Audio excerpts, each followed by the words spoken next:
Hi, listener. Thanks for pressing play. This week on the Jock and Nerd podcast, the Suicide Squad sequel has recast its Deadshot. Game of Thrones releases a full trailer and episode runtimes for the final season 8. Geek boner. And Disney releases a new Aladdin trailer with songs and more Blue Will Smith. Plus, our spoiler review and discussion of the latest entry into the Marvel Cinematic Universe, Captain Marvel. All that and more in this edition of the Jock and Nerd Weekly for Wednesday, March 13th, 2019. This is Ross Marquand from The Walking Dead, and you're listening to the Jock and Nerd podcast. Now, if somebody could please explain to me what a geek boner is, my life would be complete. Until then, rock on, nation. Check. Check one. All right. This is for all you fans out there. Let's give it up. Be jocking, be nerding, be funny, disturbing. Be jocking, be nerding, be spoiler alert. Oh yeah. Be jocking, be nerding, be funny, disturbing. Oh yeah. Be jocking, be nerding, be spoiler alert.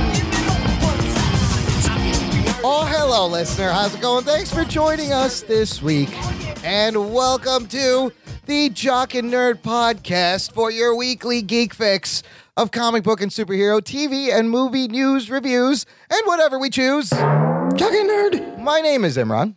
My name's Anthony. He's the Jock. He's the nerd. And that mother flirkin' felty in the corner, that's Rug Boy. What's up, Rugs? Ow, my eye! Oh. Put those claws. Something fucking clawed at my eye. I don't know what it was. Cough up a fucking Tesseract, Rugs. What are you doing? Well, that's my Tesseract is in my slack hole. That's right your now. slack hole. The Tesseract. It's baking. The Cosmic Cube is in Rug Boy's slack hole. You mother flirkin'. How's everybody doing this evening? I'm drinking some kind of alcoholic beverage right now. Well, that's a plus. That means it's good, I guess. Drink all of them. Drink all of them. Drink all of them. I'm hanging out right now. I'm good. Good. Anthony's nice and chill, just the way we like him here. I just, drank some green juice. So I'm good. Yeah, he's the healthy version of the part of the show, and I'm just wallowing in alcoholism. Yes, Rug Boy's swimming in booze. Anthony's juicing it up. New listener, thanks for checking us out. Be sure to visit our website for the show notes to this episode, jockandnerd.com/265.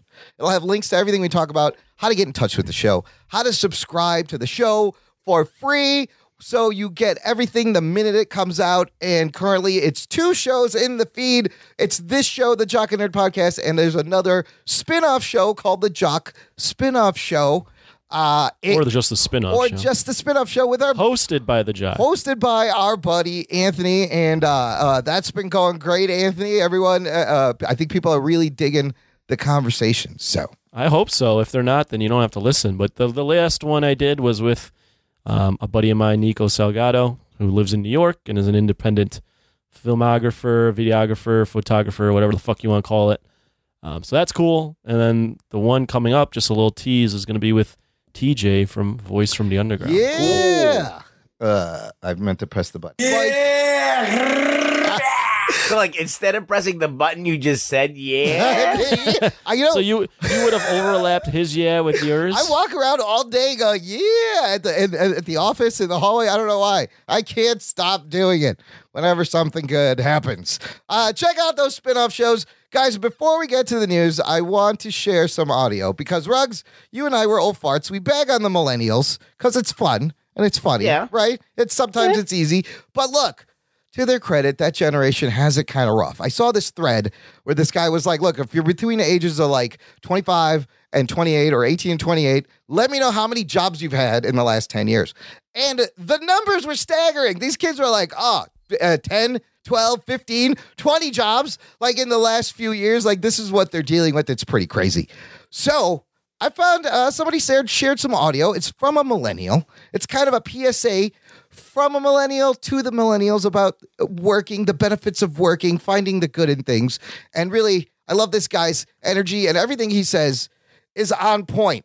So you guys listen carefully. It's very important. I think you're going to learn a lesson from this. Dude, I got some fucking banana bread at work today, dude. Hell yeah. My mom told me if I wait for things, like, good things will happen to me, dude. And fucking I waited for some things and I got some banana bread at work today, dude. Hell yeah. So it just goes to show that waiting for things is, like, worth it. But there's a lot of bad things in this world, dude. Like fucking skunks, dude. Hell no. Scratching your eye, but it's still fucking itchy, dude. Hell no. The fucking Cubs, dude. Hell no. Like getting paid not a lot of money, dude, for fucking working? Hell no! But banana bread at fucking work, dude! Hell yeah! Hell yeah, bro! Hell yeah! Banana bread, bro! At hell fucking work, dude! Hell yeah! Talking nerd. I love this guy's enthusiasm. Well said. Ruggs, what do you think? I think he makes good points. I think you made a point about the scratching your eye thing. Oh. That really annoys me when you have an itchy eye and you scratch it, nothing goes away. Right? And it's still there and not getting paid enough. And now, I mean, the I Cubs. feel like Nick Fury. That happens to me with cats. Yes. I'm allergic to cats. See, and Nick Fury knows the pain of the eye scratch. Jeez, we should have hit the spoiler alert button when the show started. Oh, no. Spoiler alert. Oh, shit. Whatever. Everyone's seen the movie. It made tons of money. But yeah, like everybody's seen this movie. listen, stick to your job and good things will happen to you, like banana bread. At work, hell yeah, let's get to the news. The Jock and Nerd Podcast. Who says millennials, don't appreciate what they have? That guy. Well, they appreciate banana bread, I'll tell you that. That's hell yeah. Hell yeah. That's something to appreciate. A good banana bread, maybe with some chocolate chips. It's always a nice surprise. That's going to be a meme for like about 2 days. That video, by the way, has 870,000 views already. Holy shit balls. Yes, it's almost at 1 million views. Banana bread, bro. All right, look, let's start with some DC movie news. We talked about Will Smith not returning for the James Gunn written and directed Suicide Squad sequel. He has been recast. Will Smith will now magically transform into Idris Elba. Oh, shit. Replacing Will Smith as... He'll be older and badasser. I don't know who's older, Will Smith or Idris Elba? You know what? That is maybe they're the same age. That is a good question. They may be the same Google age. it while you guys talk. Now, I feel like we don't know the answer Will to that. Smith is 50. Yeah. Idris Elba's 46. Oh, snap. He got a younger. Replaced by a younger dude. And now... Although Will Smith does not look 50. No, he does not. Now, Idris Elba looks older. He kind of looks his age. That's like that's aging. So hits people better than others. What do you guys think of this move? Are we getting a British Deadshot? Is this an I love me some Idris Elba. Is this an upgrade? Who's the better actor? What's the... clearly Will Smith is the bigger blockbuster get, but Idris Elba is a very good actor. Will Smith is too much of Will Smith. Yes. Like his personality, his persona, like supersedes whatever character he's playing.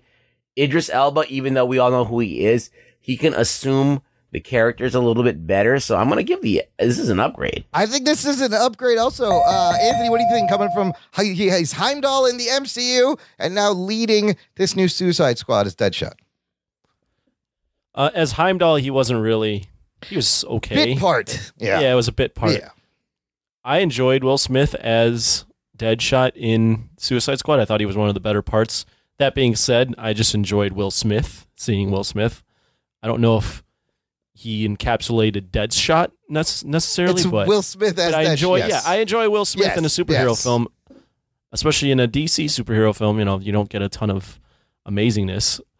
I think Idris Elba I think it's about the same, maybe a little bit of an upgrade. I agree with Ruggs and you, Imran. I mean, and he's also going to be in Hobbs and Shaw as the bad guy, so maybe he's just like really enjoying he's being literally in a superhero. Yes. Or a But supervillain in that one. he was in Star Trek as the bad guy too. Oh, that's right. And I watched that movie where he's stranded with Kate Winslet on the mountain in the plane crash.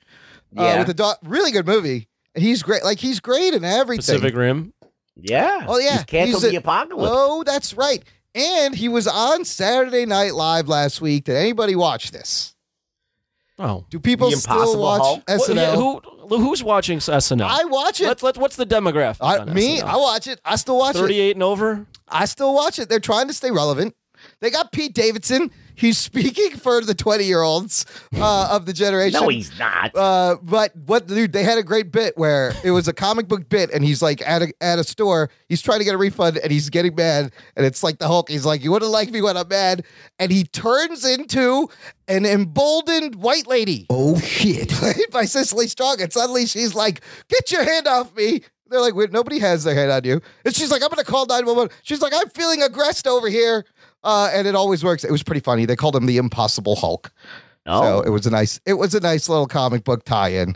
That Suicide Squad sequel, The Suicide Squad, we have more details about The Suicide Squad. The next one's going to be A Suicide Squad. That's the third movie. We know there's some details about who's going to be in The Suicide Squad, and it's kind of a crazy batshit cast of characters, as reported by Collider. King Shark, Peacemaker. I just think of that song, Baby Shark. Oh God, no! Stop! Baby Shark. What are you doing? King Shark. King Shark. King. That has to be in there. It's going to be in the end credits. They got to do something with fucking goddamn Baby Shark that I heard the other day playing it in the room across from me at work, and I was like, "Oh God, that's the was me song." playing Oh, that it. was you blasting it on your iPod. Yeah. iPod. What the fuck are you talking was it about? 2005? What year is this? I just had a My flashback. Your Zune. King Shark. Zune. Yeah. And then other characters I'm not really familiar with, such as Peacemaker, Polka Dot Man, and Ratcatcher. Yeah. They're all like F levels. This is clearly James Gunn doing a James Gunn thing. With where he's gonna weird take- ass characters. Yeah, he's taking characters that no one really has any attachment to, and he's Like going to do his own Groot. thing. Right. Yeah. Like a raccoon that talks. So Peacemaker. He'll do another fucked up family thing, and it'll probably be really pretty solid. I think it'll be pretty amazing. Peacemaker is someone so dedicated to the idea of peace, he's willing to kill for it. Polka Dot Man, DC has Did you hear who he wants for Peacemaker? No. Dave Bautista. Oh, that would be awesome. Yes, I did see that. Oh, shit. No, but Drax. Drax, go from Drax to Batista Peacemaker. I like that. In line with DC's horrible names, Polka Dot Man has polka dots all over his body so that he can turn into balls of fire and other weapons or something. And then King Shark is a humanoid shark, and he was actually in a recent episode of The Flash. He's the most popular character out of the They did King Shark versus Gorilla Grodd on the Flash TV show. And it was kind of fun. It was a filler episode, but they cured King Shark and made him human, and then he had to turn into King Shark again to stop Grodd. King Shark. Don't stop that. King Shark. Stop. And then Ratcatcher will be a gender flip version of the DC Comics villain Otis Flanagan, who starts off as an exterminator before turning to crime with the help of his rat army. Of course, there's going to be a rat army. the Rat King It'll be a He's the darker Rat movie. King. Yeah.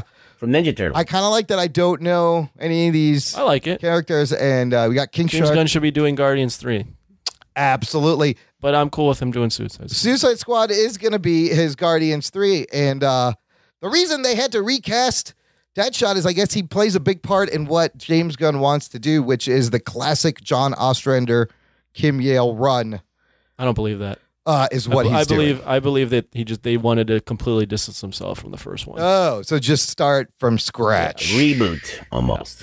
So the one thing we don't know is if Margot Robbie's Harley Quinn is going to be in this. I don't think so. I don't think so Nope. either. I think they're smart to just distance themselves and start over. Forget that movie happened. Well, she's also got her own thing. Yeah, now. she's going to get the They Birds of moved- Prey. Yeah, they moved her over to the all girl She's thing. being emancipated. This The is true. Emancipation Proclamation of the Nation of Yeah. Harley Quinn. Harley. He's all James. grown up. She's her own girl. Listener, let us know what you think of the Idris Elba. Is this a good choice for the new Deadshot? Join our Facebook group. It's called the Jock and Nerd Nation. It's exclusive. It's closed just for you. And you can also follow us on Instagram, the IG. Hit us up on the gram The Ig. at Jock and Nerd. Let's do some igging. Start following us on Instagram. I'm posting some fun stuff, original artwork that I've done. Some superhero artwork. It's fun. Pictures. Pictures, photos, videos, celebrities. The really cool tiles that you work on that no one sees for each show. Yes, see the cover artwork of each show. So, That they're called tiles? well, it's cover art. In Instagram, it's a tile. It's an Instagram square, And you see celebrities Like him in the shower. like Gilbert Gottfried, doing a drop for us. You can actually just follow us. Just follow. It's not going to hurt. I got to welcome to the group this week new members: Jay Fills, Giovanni Ramirez and Jeremy Williams. Talking nerd. Thanks for joining the group. Those last two, Giovanni and Jeremy, I believe are friends of Lensations. They're Lensations. Yeah, Lensations Associates. They're LAs. They're friends of Lensations. It's, of course, Lenny Romero, who's also in the group and a listener and an amazing artist. When I was watching Captain Marvel, I got a certain Lensations. I got Lensations in my pants. Yeah, I got some Lensations up and down. Well, they don't want you to have those Lensations. You're not allowed to have not those. supposed to. It wasn't with the If you're character. supporting women and you're woke, you're not supposed to have any Lensations. It wasn't the character you were thinking that gave me the Lensations. Ooh, Oh, okay. okay. We'll find out when we get to the What if this review. character was alien? There were some sexy aliens yeah? in there. Yeah. Dark-haired, sexy aliens. I see where you're going. I see your type, Anthony. All right, let's move on to a little bit of Game of Thrones. April's bringing us a lot of shit. We got Shazam coming out, Avengers Endgame, and in between that, the season 8 premiere of Game of Thrones, and they finally put out a whole trailer. Yes. A legit 2-minute trailer. Now, since Anthony and I recently caught up with this, we're total geek boner over this. Geek boner. But Ruggs, you've been watching this from the beginning, have you not? He's Yeah. been waiting for a while. He's for been this. waiting. It's been so long, I forgot what happened. You are literally been waiting since when? 2011? Like the whole time that you were watching Right. Game of Thrones, Yes. I was waiting for this Game of Thrones Right. to come back on because there has been no Game of Thrones for like a year and a half almost. In that year and a half, and we finished the season like a year ago, and then still had to wait a year for season 8. Yeah. So Yeah. let's start with you, Ruggs. What about this trailer gives you geek boner? What did you like seeing? I feel like that there is them all teaming up, even with Cersei. Yes. They have to kind of band together to kind of fight the White Walkers. That's going to be really fucking interesting. And I really feel like they were kind of alluding to this not being a really good alliance. And it's going to be very tenuous at best. Yeah. And, they have the 2 dragons, which is like they still have something. Yes. They still have like a weapon, but the White Walkers are pretty much like, you can't count them out. They're an imposing force. Yep. They've ripped down the wall. They're coming. It's crazy. It's crazy. I love this trailer. Anthony, what'd you think of what they showed us? There wasn't any sort of reveal that got me overly excited, but just seeing these characters and knowing that this is the last season, just seeing their faces, and it's a lot of preparation for war. By the end of it, with the shot with everyone kind of lining up, and then everyone's lining up, and then you just see the hooves. It looks Yes. like of the White Walkers. Yeah, the on Night horse. King's horse in the foreground. Yeah, and it cuts. I just was Like, I literally went to. I texted my friends and went, "Winter is here, boys. Let's go. Geek boner. Oh, I love that. Winter comes in April." You're right. I love that you get to see glimpses of all the characters, Bran and Sam and Arya. I read a theory online. Okay, let's hear it. Real quick. Yeah. Not a how it's going to end, Yeah. but how each episode's going to go. Yeah. What if each episode ends with one of the major characters dying? So each episode you're just dealing with someone dying. Snap. One at 'Cause a that's time. I feel like that could very possibly happen if they're in war with the White Walkers every episode. Absolutely. Like there's nothing stopping them and more. I mean, well, you see, the Grey Worm army is there on their side, and then you see the Golden Circle army on the boats that are going to be on Cersei's side. I love that you see her alone by herself. I love that you see Jaime Lannister in like Stark armor fighting with them. Clearly, this trailer broke records. Speaking of each episode, the runtimes have been released for the final 6 episodes. Is it 6? 6 episodes. So again, this whole thing starts April 14th, and by May 19th, it will be over. Oh shit. That's it. All of this year and a half build up for like 5 weeks of fucking television. So here's the runtime starting with episodes 68 through 73. 54 minutes, 58 minutes, 60 minutes, 78 minutes, and the final 2 episodes, 80 minutes each. Oh shit. Now, I'm a little disappointed. I wish they all would have been 90 minutes. Would have been fucking great. You're only doing 6. But, Yeah. Yeah, but I think they're doing what's appropriate. It looks and I like each one getting longer than the last one is also very interesting.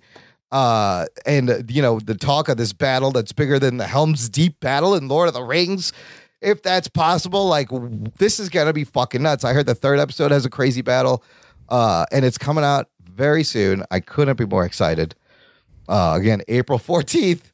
Well, I still haven't signed up for fucking HBO yet. I gotta go and click and turn that shit back on. I had to turn that back on because they have a lot of great stuff right now. The season 3 of True Detective. If you love the Serial podcast, they're doing the case against Adnan Syed. One episode's already out. Yes, I think it's an 8-part series. Deadwood is returning in a movie form. Geek boner. I fucking love Deadwood. Whoa. And that's going to be great. And the Watchmen show. I got to watch this shit. So, HBO. Jury's out on that one. Well, it's going to be 10 episodes. I'll give it a shot. I got through Westworld and had no idea what the fuck was going on for the whole. I'm like, I don't know what's going on, but I guess it's pretty good. You watched Westworld? I've watched both seasons of Westworld. You don't know what's going on? I mean, now I do a little bit, but that show is a lot of, I don't know, like Legion, like was that to me too. Like, yeah, I'm not really sure what's going on, but it seems smart, and I feel stupid watching this. I think it went off tracks at the second season. I thought there was more action in the second season of Westworld. Oh, action, yeah. Yeah. But Game of Thrones coming back. All right. Also from Disney, we have the first official trailer for Aladdin. No, it's not the first official trailer. Well, what are you the talking first about? full trailer. Okay, it's not the first official trailer. It's our first good look at Will Smith's genie in action and more of the tone of the movie. I don't think it's first anything. I think it's just another. It's just another trailer. All right. Yeah. I felt like it was special. We got a good look at Will Smith last time. I feel like the other ones were just teasers, and this is like the first full. No, but the other one barely had anything in it. Anyways, you guys get a look at this. What are your thoughts now? Because we were not very nice to the first teaser, and Will Smith looked like shit, and it was weird, and it scared me a little bit. What are your thoughts now after the second trailer? I mean, it looks a little bit more fun. It looks like it might be a little fun, and that's about it. Like, I don't really, the response online has been very positive. Yes, everyone's saying it's an improvement. I think it's a slight improvement. I think he looks it makes a little bit more sense in motion, but I think you definitely get a sense of like the Guy Ritchie action vibe. Like the chase through the streets looks really cool. And the music, we didn't hear any of the songs. And the fucking Whole New World kind of gave me goose pimples. Gave me goosies a little. I was like, oh shit, there they are, actually flying on the carpet singing A Whole New World. Anthony, this Aladdin, CJM, what'd you think now? What do you think? To me, it looked a lot better. Yeah. I think Disney realized right away that their first two attempts at marketing this film, the first one being that cover of the magazine with Will Smith not being blue, yes, was a disaster. Yeah. The second trailer that came out around the Super Bowl was a complete disaster. Yeah. I've never seen another trailer put out this quickly. Yes. So I think Disney recognized that. They're like, oh shit.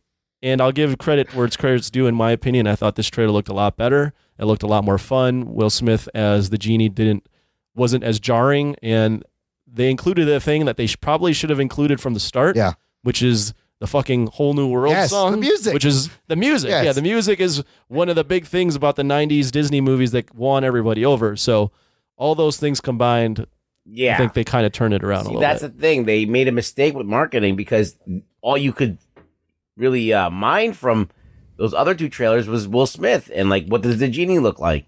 And that's really just a part of the overall thing of Aladdin. There's the songs, there's the dancing, and there's like, there's all of that stuff. So the world building and everything. So this trailer showed more of that, and it kind of diminished how important Will Smith was.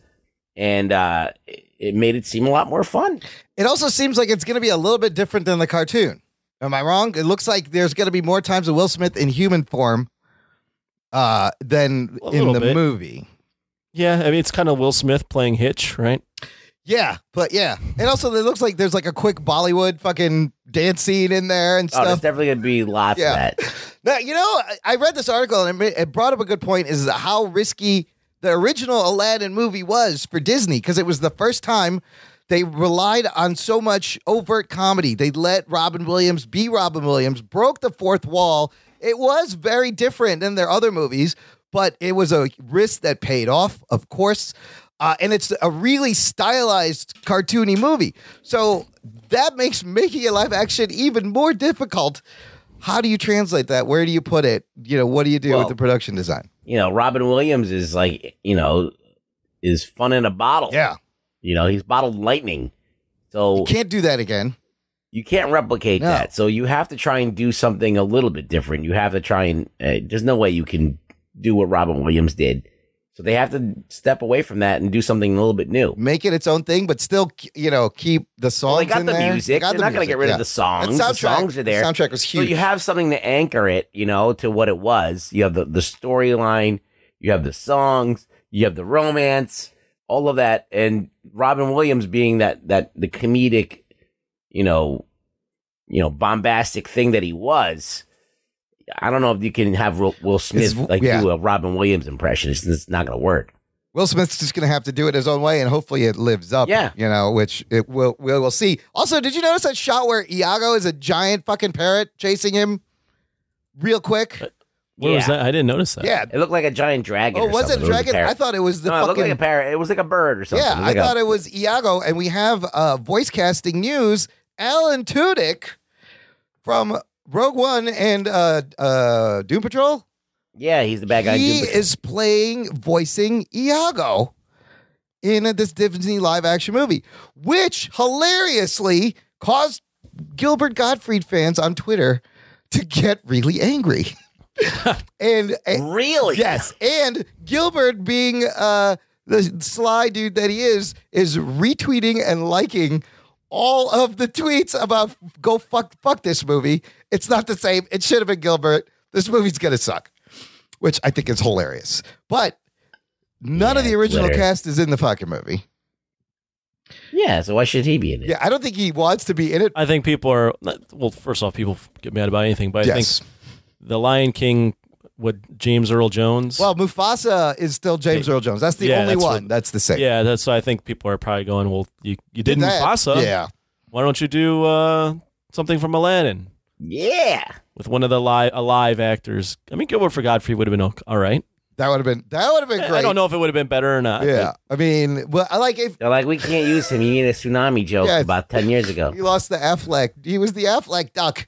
It was 10 years ago. Well, that's probably is what they're thinking. He's a little bit of a Listen, liability. Disney doesn't want to fuck around with anything. All right? They don't want to take a chance that someone's going to be like, well, you employed a guy who made a tsunami joke. They got to keep it shiny and polished and clean. That's right. And is this how Princess Jasmine would have looked to you? I think so. I mean, she's very pretty. Yeah. And I think it works. And I mean, I think the guy Aladdin looks pretty good too. People are saying that like Jafar seems like he's really young, which I guess Jafar for me kind of was a little off.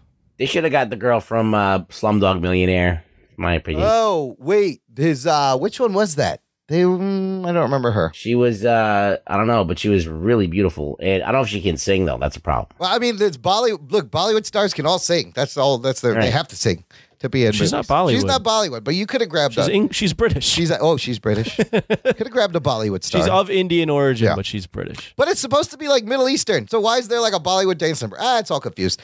It's just like Korean, Japanese, Chinese. They can all play the same person. We're just real quick, Aladdin. Yeah, it was kind of middle, but it really didn't have a specific location. It was just bits and pieces like Persia. of Arabia. Yeah, Persia, associated with Arabia, Arabia, the Arabian desert.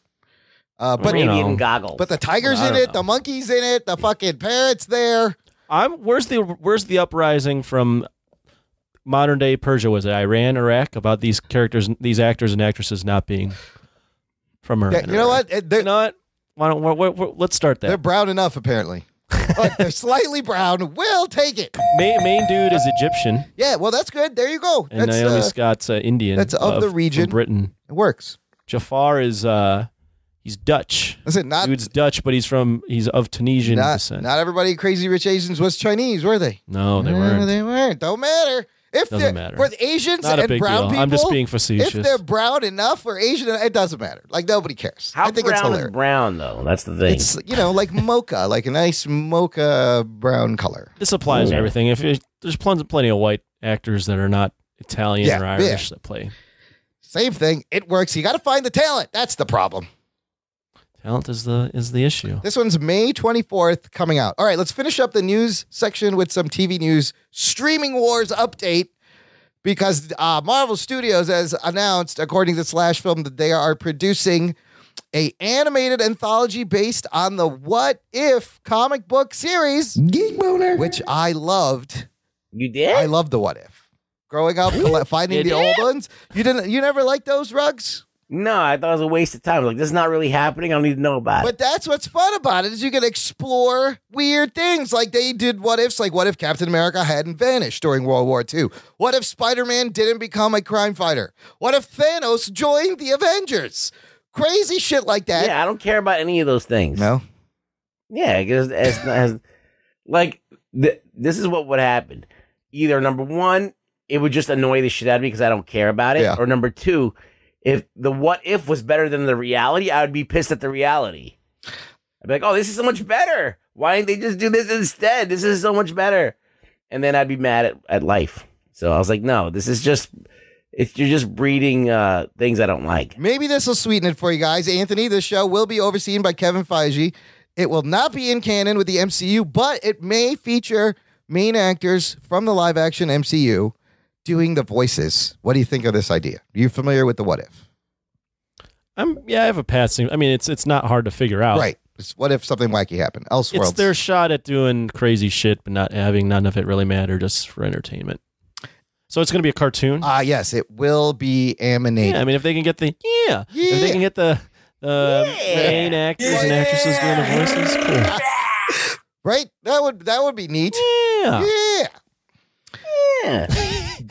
What if Spider-Man had rescued Gwen Stacy? That was one of my favorite ones. I don't remember what happened. What if Aunt May had been killed instead of Uncle Ben? I just, you would always think about these things, when you were a kid reading these books, and then they would give it to you. And they've also rebooted this series several times. It just started again, where there's like a what if Spider-Man was the Punisher or something. So that'll be fun. In the meantime, over at Netflix, they announced that they are developing also an animated series, an anime based on Super Crooks, the Mark Millar series, since they own everything. Cool. Rugs, what do you think of this? Super Crooks, I used to read this. It was pretty good. I enjoyed Super Crooks a lot, even though it was like flimsy. It was like really, really light reading. It was like there was no depth to it at all. Yeah. It was like 4 issues or 5 issues or something. Yeah, it was short, but like you said before, it was definitely written very cinematically. Like this would be a blockbuster movie about a super-powered heist kind of thing. Yeah, it was just enough to make a treatment, like a script or a treatment about it. And Mark Millar does that. He does that on purpose. Yes. So we can just go, okay, this is a movie. Here, buy it. These 5 issues, that's a movie. And it works because Netflix bought it, and they're turning everything into movies and TV shows. I like Super Crooks. It was very, very fun. So hopefully it'll be a fun little animated series to watch. What's it about? It's about a bunch of crooks that I don't remember exactly, that start what do? They start fucking up other people, they start like doing good shit, like kind of like Suicide Squad-ish. Well, they retire, like, fucking up all the other crooks. Yeah. Like taking out everybody that ever pissed them off. I mean, inadvertently stopping crimes, or no, just getting even with people they don't like. Well, it's in the beginning. It's like they've retired, but then the one guy's like, "Let's do one last score." Yeah, and everyone can retire, and the jails are filled with supervillains, and they're gonna try. It's just it's like a heist with these guys. They're villains, but they're all competing with each other. Yes. They're all like taking each other out. It was pretty good. I remember reading this. Mark Millar, Lionel Yu on art. Yeah, Lionel Yu did it. Yeah, I'm excited for a lot of these Millar series is coming out. We'll see when they start coming out. Here's the tagline to the book. It says, "When the market is flooded with competition and the authorities are on your tail, what's an all-American supervillain to do? Johnny Bolt convinces his pals to pull off one last heist, but will culture shock get them before the police do?" And then so basically they pull off this heist, but they're doing it against the worst guy ever that you're not supposed to fuck with. Yeah, they're trying to rip off the world's biggest supervillain in Spain. Yeah. And of course, things are going to get all fucked up. Yeah. But as anime, that could be cool too. I like the idea they're doing animes, they're doing live action with the Millar stuff. Fuck them. We'll see. Fuck them. Fuck that show. It's just don't like, fuck that show. it's like a Pulp Fiction-y type thing where like bad guys are fucking over other bad guys to get shit. Like greed. It's great.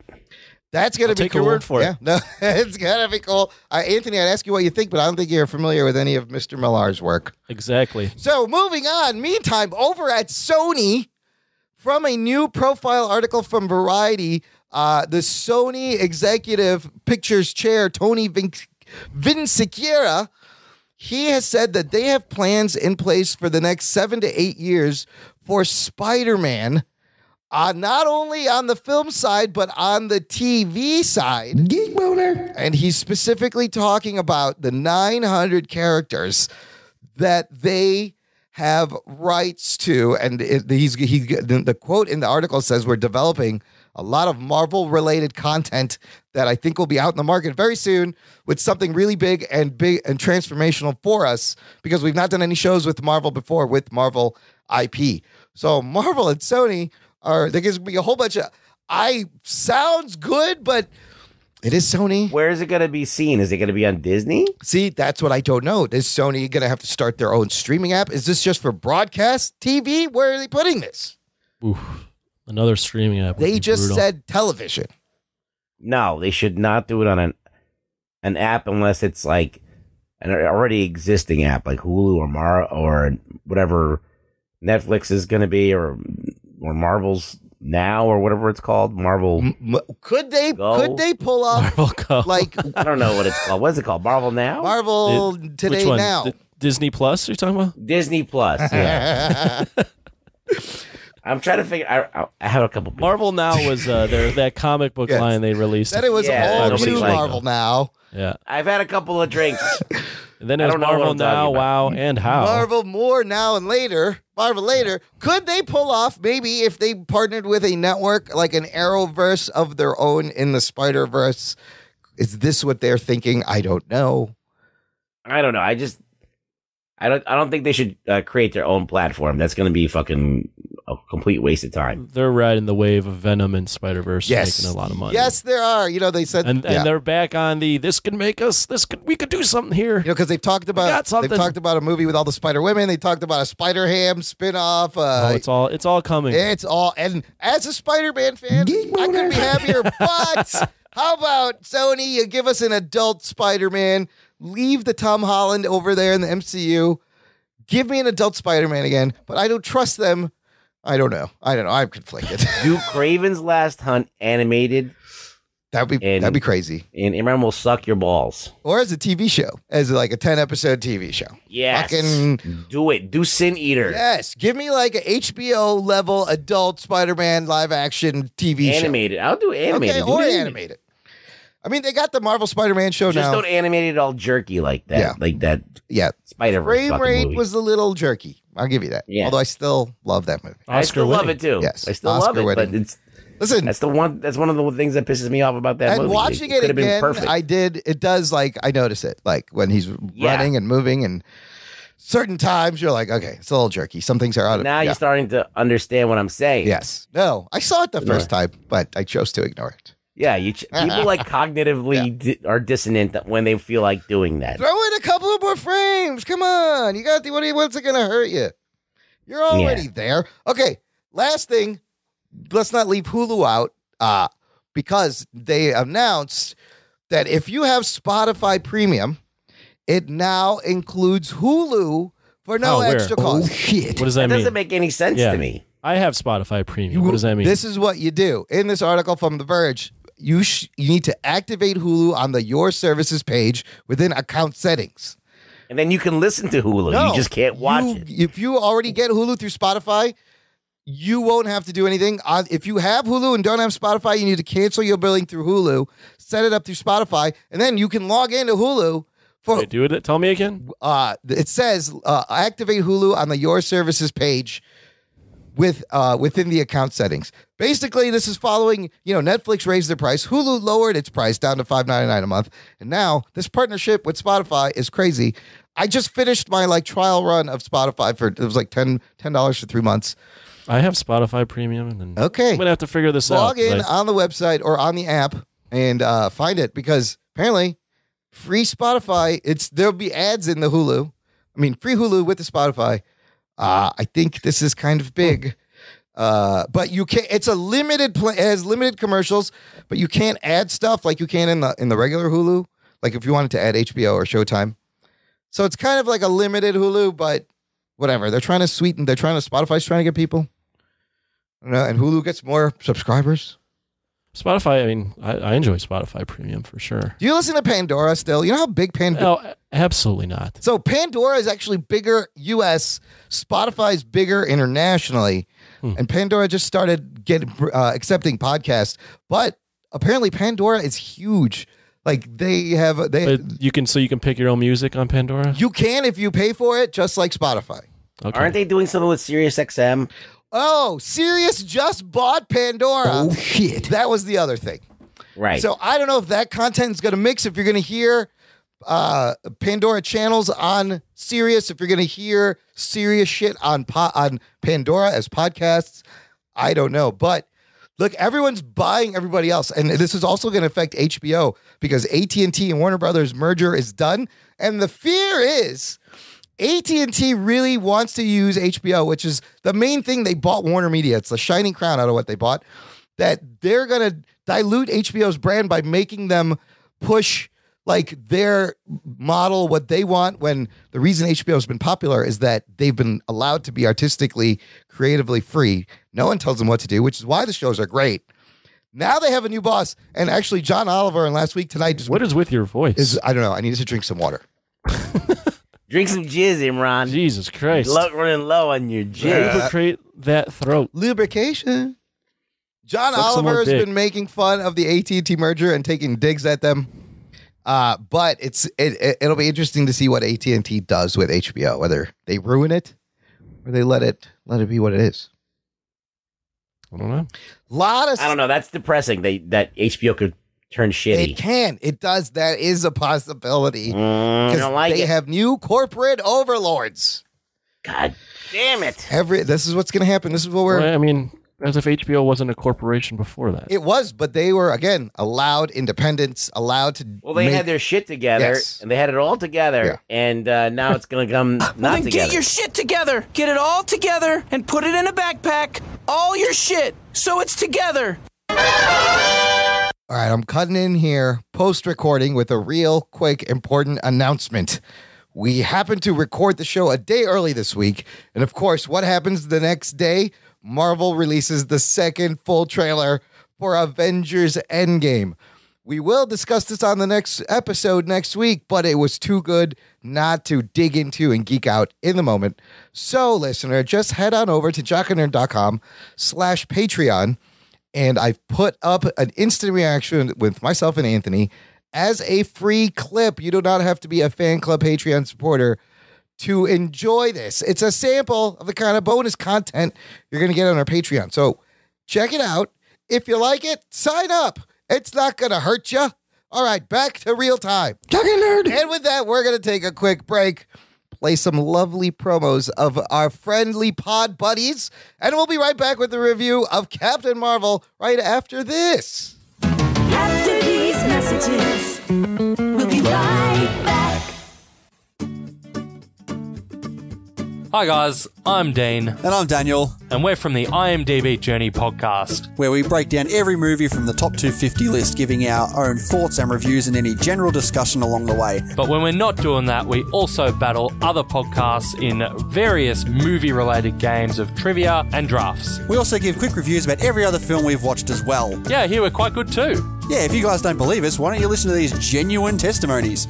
Oh, hey guys, you guys are really good. I love your chemistry. Oh, hey, brew, it's this is a good podcast, yo. Oh, for sure, yeah. Yeah, love the banter, guys. Keep it up. IMDb Journey is one of my favorite podcasts of all time. Fantastic testimonies. Oh, thanks, guys. Absolutely genuine and real.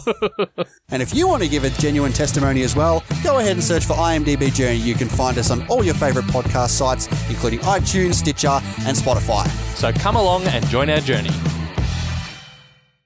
Hi, everyone. This is Henno. And this is Stephanie. And we're from the Gotham Lights podcast and the Orville Lights podcast. The Gotham Lights podcast is a fan cast dedicated to the television show Gotham. And sometimes the television show The Orville. And if either of these things tickle your fancy, then by all means, reach out to us on Twitter at Gotham Lights, on Facebook by searching Gotham Lights, and also by means of email, gothamlightspodcast@gmail.com.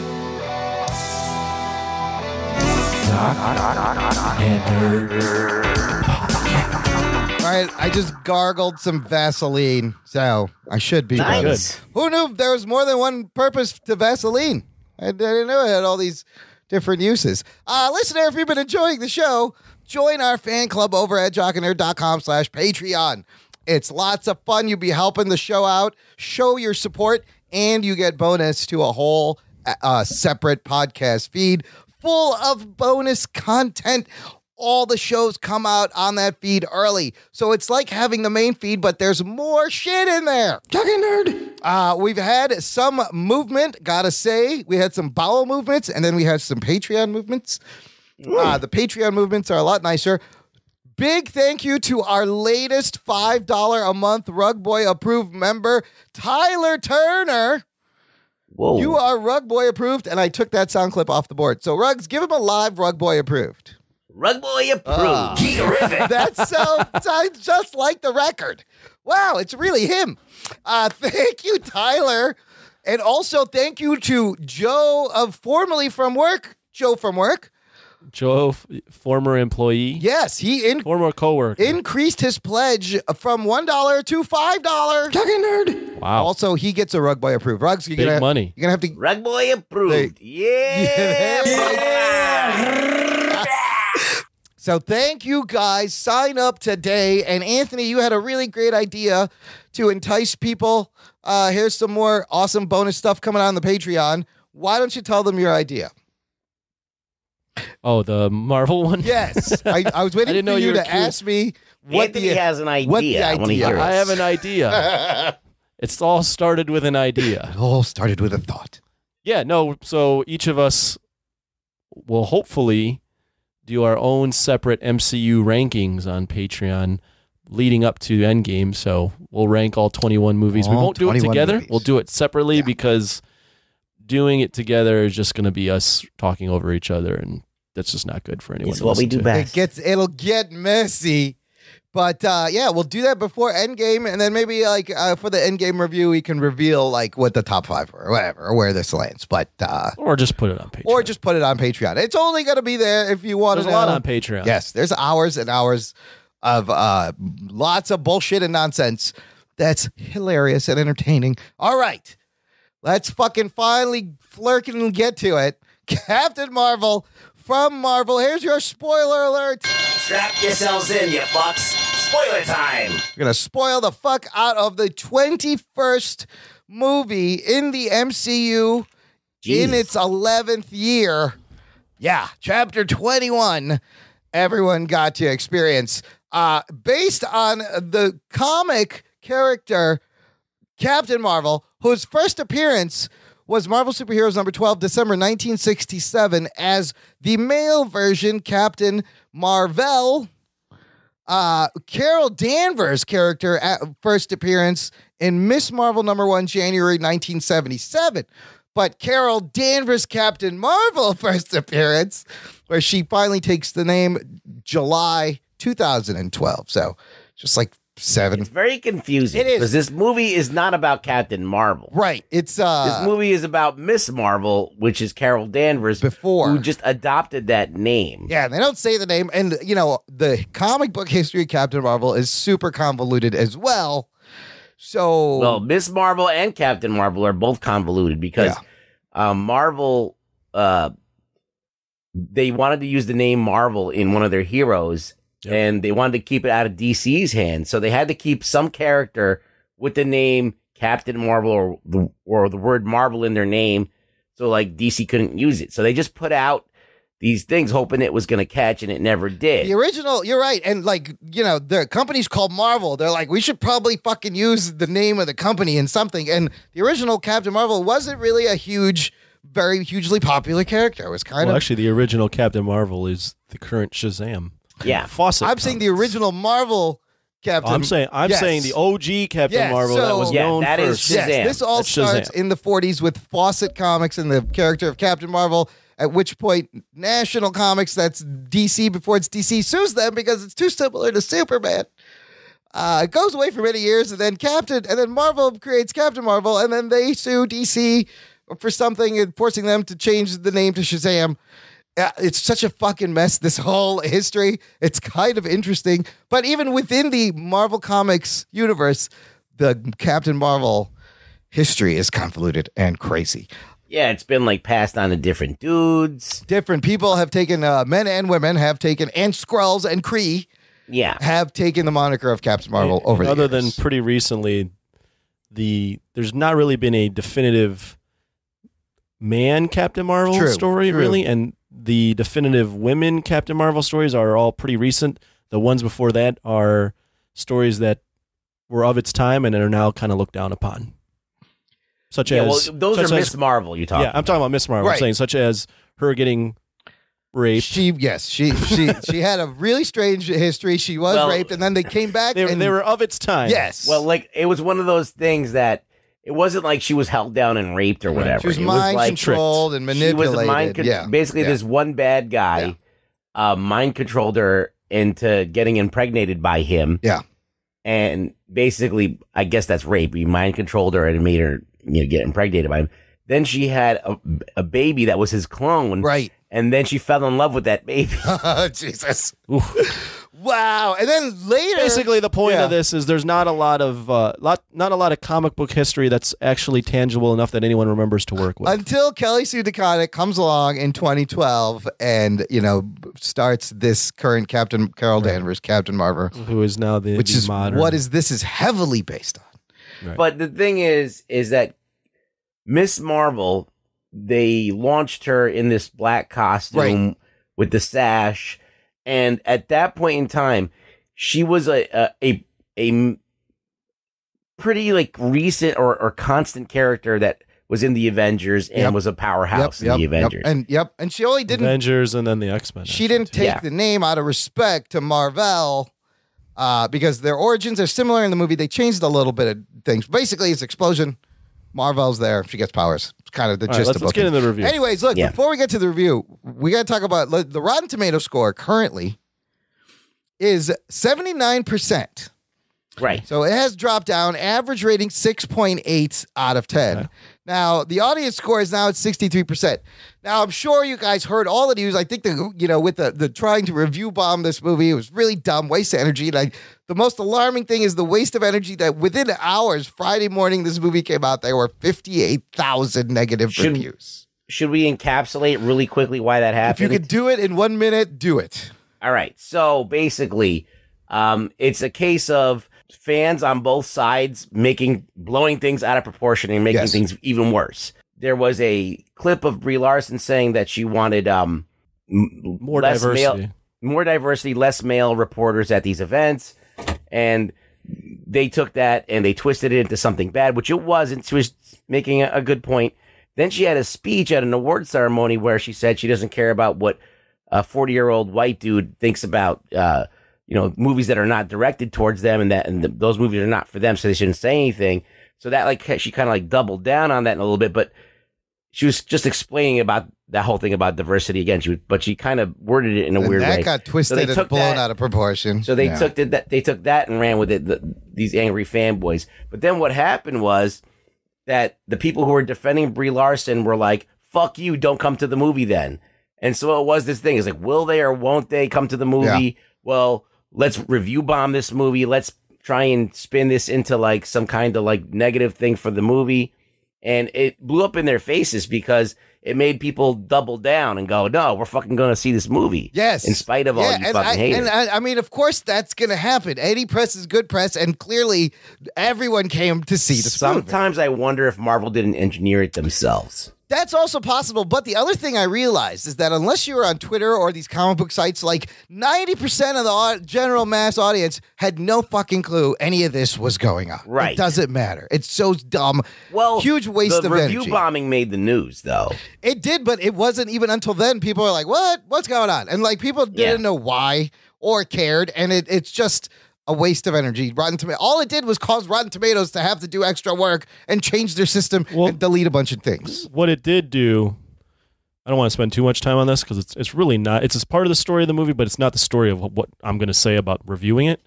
But what it did do is it made this movie a conversation amongst the casual, the public, sure, and made the movie, which you might be right, Ruggs, and made the movie sort of an event.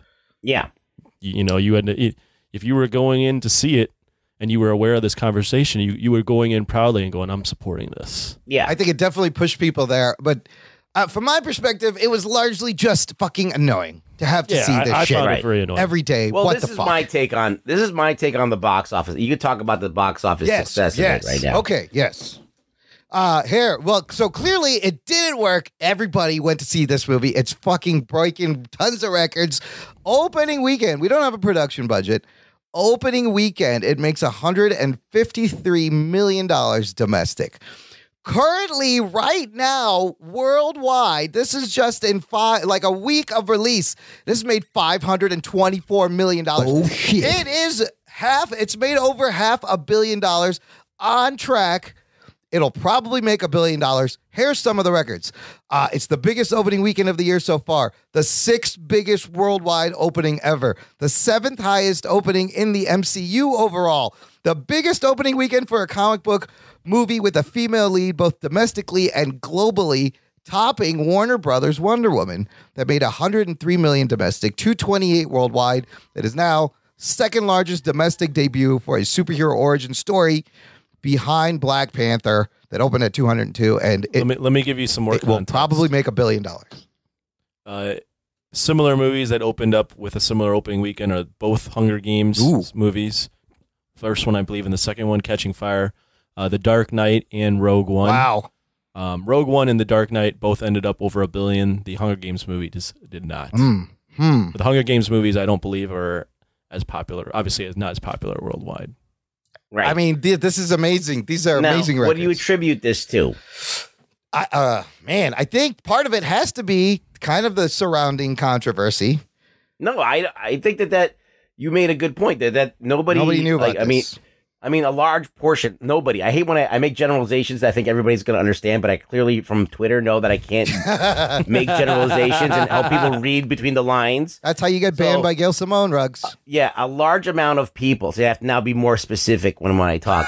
A large amount of people don't know about this controversy, and a large amount of people went. I think more people went that had no idea. Yes. So this is what my take is, and you can disagree or agree with me, is that at the end of Infinity War, I saw that pager.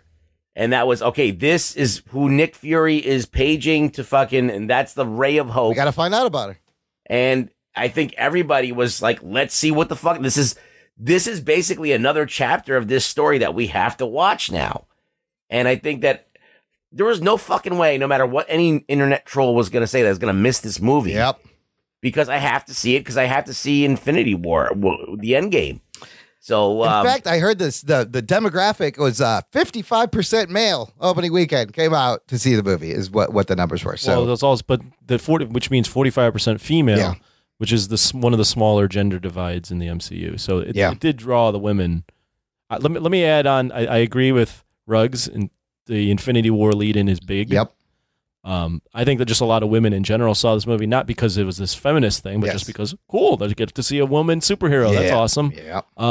Doesn't hurt. Yeah. It definitely doesn't hurt. And this is also just the next chapter in this cinematic universe that they've created. One more thing, if you were a movie fan, Brie Larson won an Oscar, right? She's an Oscar winner. So, I mean, you see that and you go, oh, look, this talented actress is in a Marvel movie. Let's go check that out. So I think for the most part, I mean, the conversation around it, didn't hurt. Obviously didn't hurt. But, anecdotally, my theater, there's there was no one talking about any of that bullshit. They were just there to see the movie. Yeah. No, I think you guys are both right. Like the girl power bit, worked for Wonder Woman for 103 million domestic opening. Now you add the Wonder Woman was a 52% female crowd. Oh, wow. But now you add the girl power bit with this is the next chapter leading up to Endgame and the 10 years of movies. And this is why you get 153. Yeah, it's sandwiched.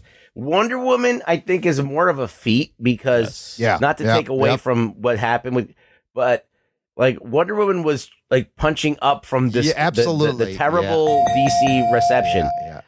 Brie Larson and Captain Marvel basically had a springboard. They gave her like such a boost that like it was a layup for them. Like you said, you're the button scene of Infinity War. How are you not going to want to find out what the fuck's up at the other end of this pager? And it worked. This is the first MCU movie of 2019. Of course, Marvel's first female headlining superhero movie. Also, the first MCU film to be co-directed by a woman. Right. So all of these things lead to what I like to categorize as quote unquote event marketing. Like this is an event. Yeah. This is an event in multifaceted ways. You can't just say it's a girl power event, but because it is, but it has so many other events going for it. So you have like the female director event, the first major female character that Marvel's launching event. You have an Infinity War event. A lot of things. You have the event of shutting up internet trolls that say that they're not going to see the movie event. So you have a social justice aspect to this event. Right. So, and Marvel has been in tune with that. And you know that they're going to kind of ride that kind of very smart, like event based movie making, where they're going to kind of see all these markets that are being ignored, or see all these markets that want to be have representation, and those that will make every movie that comes out from Marvel, whether it has a setup like Infinity War, somewhat of an event. I mean, they couldn't do that with Ant-Man and the Wasp, and that was really a filler piece. But look at what happens when you have a character that nobody knows that doesn't really do anything to the story and doesn't have an event around it. Yeah. And it doesn't make a lot of money. Nope. And I mean, I'm really surprised it made $500 million already. That's I'm sorry. It blew way past my expectations. Absolutely, which is awesome. All right, so let's get into the movie. I don't think we need to do a recap because everyone's fucking seen this movie. It's just the story of Carol Danvers discovering her past and finding out who she is. And it's really an origin story for Carol and Nick Fury and Coulson, which is cool. Anthony, why don't you start? Opening thoughts. What did you think once this movie was over? Well, I mean, overall, I'll say I did like it. You know, it's a competently made movie. It's a good next chapter. It's a good film overall. There's nothing egregious that made me mad or anything. That being said, in my opinion, this is one of the more disappointing Marvel movies that I've ever seen. With the hype around it and with just learning about a new character, I'll get into why. But for me, Captain Marvel as a character, specifically Brie Larson, did not land, pun intended, for me. I just didn't find her all that interesting. And if the lead isn't all that interesting for me, then it makes for kind of a bland movie. And I came out just going, that wasn't as good as I thought it would be. Interesting. So, I was a bit disappointed. I would actually, right off the bat, I would say this is for me one of the most disappointing Marvel films, up there with Iron Man 2, Age of Ultron, and I'd write it right away. I'll tell you, I have it down on terms of all the Marvel films. So probably towards the bottom. Damn, Ruggs. Overall thoughts of the movie. Now, what do you think I'm going to say, Imran? I think you're going to say that the movie was fine, but it has a lot of flaws and plot holes. But it does it's serviceable. Did you listen to his? He's just saying what I say about every movie. Yes. Oh, okay. Yeah. That's what I pretty much say about every movie. It's my go-to recipe. It's just fine. It's serviceable. It did its job. What is the real thing? Well, I mean, like Anthony pretty much echoed a lot of the things that I would say. I feel like that Brie Larson was the key to this movie. And for some people, she might embody Captain Marvel. But I think that I still question her casting a little bit. Okay. I don't know. I know that I feel like that she was she didn't have the presence. I mean, like, you have the woman who played her friend. Yes. She had way more presence on screen. You mean like, Lashana Lynch? Lashana Lynch is Maria Rambeau. She was like, when she was talking, and I could really feel what she was like. I got something from her. I felt like I could she was like, "Oh, you just came back, and who are you?" And I could feel that like real confusion in her, and like she's not even anywhere half as confused as Captain Marvel should be. Right. I never felt that she was confused. Not in that real way. I felt like, okay, she's acting confused, and I guess she's supposed to be. So I think that Brie Larson, she was a little bit too whimsical, or like not, or I don't know. Can I interject real quick? Yeah, go ahead. Because I just want to expound upon that. The way I felt Captain, I never really got a feel for how I should feel about her character, and she chose to deadpan most of her lines, which was one off them. Yeah, like, and she was trying to come off as like smarmy. It was like a weird mix of Tony Stark and Captain America. And by the fact that she was just deadpanning most of her lines and kind of just being this, she was just talking in a way that didn't really seem like a normal person would talk. Well, she's not a normal person. No, but that's not it. She doesn't, even by the end of the film, Imran, she still talks like that. She's not changed. She doesn't change from alien to human. Yeah. She just changed from smarmy, deadpanning human to someone that knows their history now and is still a smarmy, deadpanning human. Okay. So, okay. Let's go ahead. No, I mean, the deadpan and the smarminess and everything, I mean, I don't think that that's off the table because, I mean, look, you can clearly work, depending on the actor who does it, Robert Downey Jr., that's his fucking thing. He just can pull that shit off. I don't know. I feel like that it was just, I don't know. I just felt like that she was almost like a little too human to be alien in the beginning. And then she was like not human enough at the end. Too alien to be human at the end, kind of backwards. Yeah. It never really kind of fit. Like, you're being raised or brought up by Kree and all this stuff. I'm like, and then these Kree are clearly acting too human. The Skrulls are acting too human. Everybody's acting too much like us. So like, I don't feel a difference between anything. Right. I don't feel like, I didn't feel like, okay, this is like a bunch of guys in costumes now. And that's why I hate Guardians of the Galaxy too, because nobody seems like there's no, I mean, you go to a different country, there's a culture difference. Everything's foreign, literally. There's a foreignness to it. And so none of this has that. And Galaxy doesn't have it. Guardians of the Galaxy 2 doesn't have it. Thor Ragnarok doesn't have it. And this movie doesn't have it. And so it's just a symptom of the Marvel Universe in a lot of ways. But it really weighed this movie down because the main character's portrayal is about that, about being an alien that finds out that she's human, but there's no difference. Right. Mm-hmm. And what that means.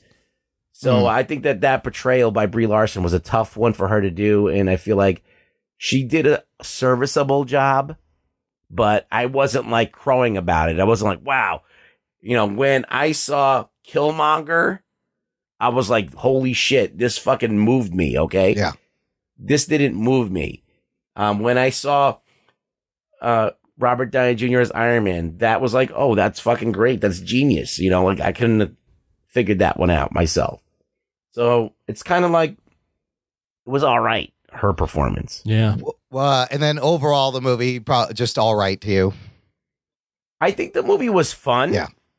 But I think that it kind of like pussyfooted around a little bit or like dipped its toe in things that like the 90s thing, right? Yeah. It's in the 90s, but you're in the desert the whole time. You can't even enjoy it. And a blockbuster. Yeah, like I said. The 90s thing for me really. It was like a throwaway. And they would place weird music. I love the music. See, I didn't like all the music. My guest really enjoyed the music. I just felt the music was a little too much like, oh, wait a minute, don't forget we're in the 90s. Here's a song. For instance, when she walks into the shop to finally meet, or to finally reunite with Lashana Lynch, Maria Rambeau. Yeah. And I believe they're playing "You Gotta Be Cool." Yeah. Yeah. And I'm just like, I don't know. This musical cue is just a little. Love will save the day, Anthony. I don't know. Like some of the musical cues, for instance, like the Nirvana, "Come As You Are." That was worked great. for me. And then you have Gwen Stefani. I'm just a girl. I fucking hated that. A little over the top. A little on the nose there. I hated that so much. Because she is just a girl. You know what they should have done? Is they should have used 9 Inch Nails. She was wearing the shirt, but she doesn't know who that is. Like she's just wearing a shirt, played, or like an Alanis Morissette song. Maybe that would have worked. They should have played "The Hand That Feeds You." I mean, even though that's not there could have been a number of songs they could have chosen. Can I tell you why, real quick? I got a lot of thoughts, but let me tell you why that the "I'm Just a Girl" doesn't work for me. First off, it's a little too. It's way too on the fucking nose. A little bit. Yeah. There's no subtlety. Also, and this is a problem overall with the movie that I'll get into, but that scene is her supposedly fighting her friends, right? Her former Star Force. That's her former Star Force. Yeah. That's the team. That's supposed to be a big moment. Like emotionally, you should be like, holy shit, she's going. This should be really emotional for her to have to fight her friends. Yeah. You know, the people that she's grown up with as a team, and yet they play "I'm Just a Girl" and it's played for laughs in a darkly lit thing.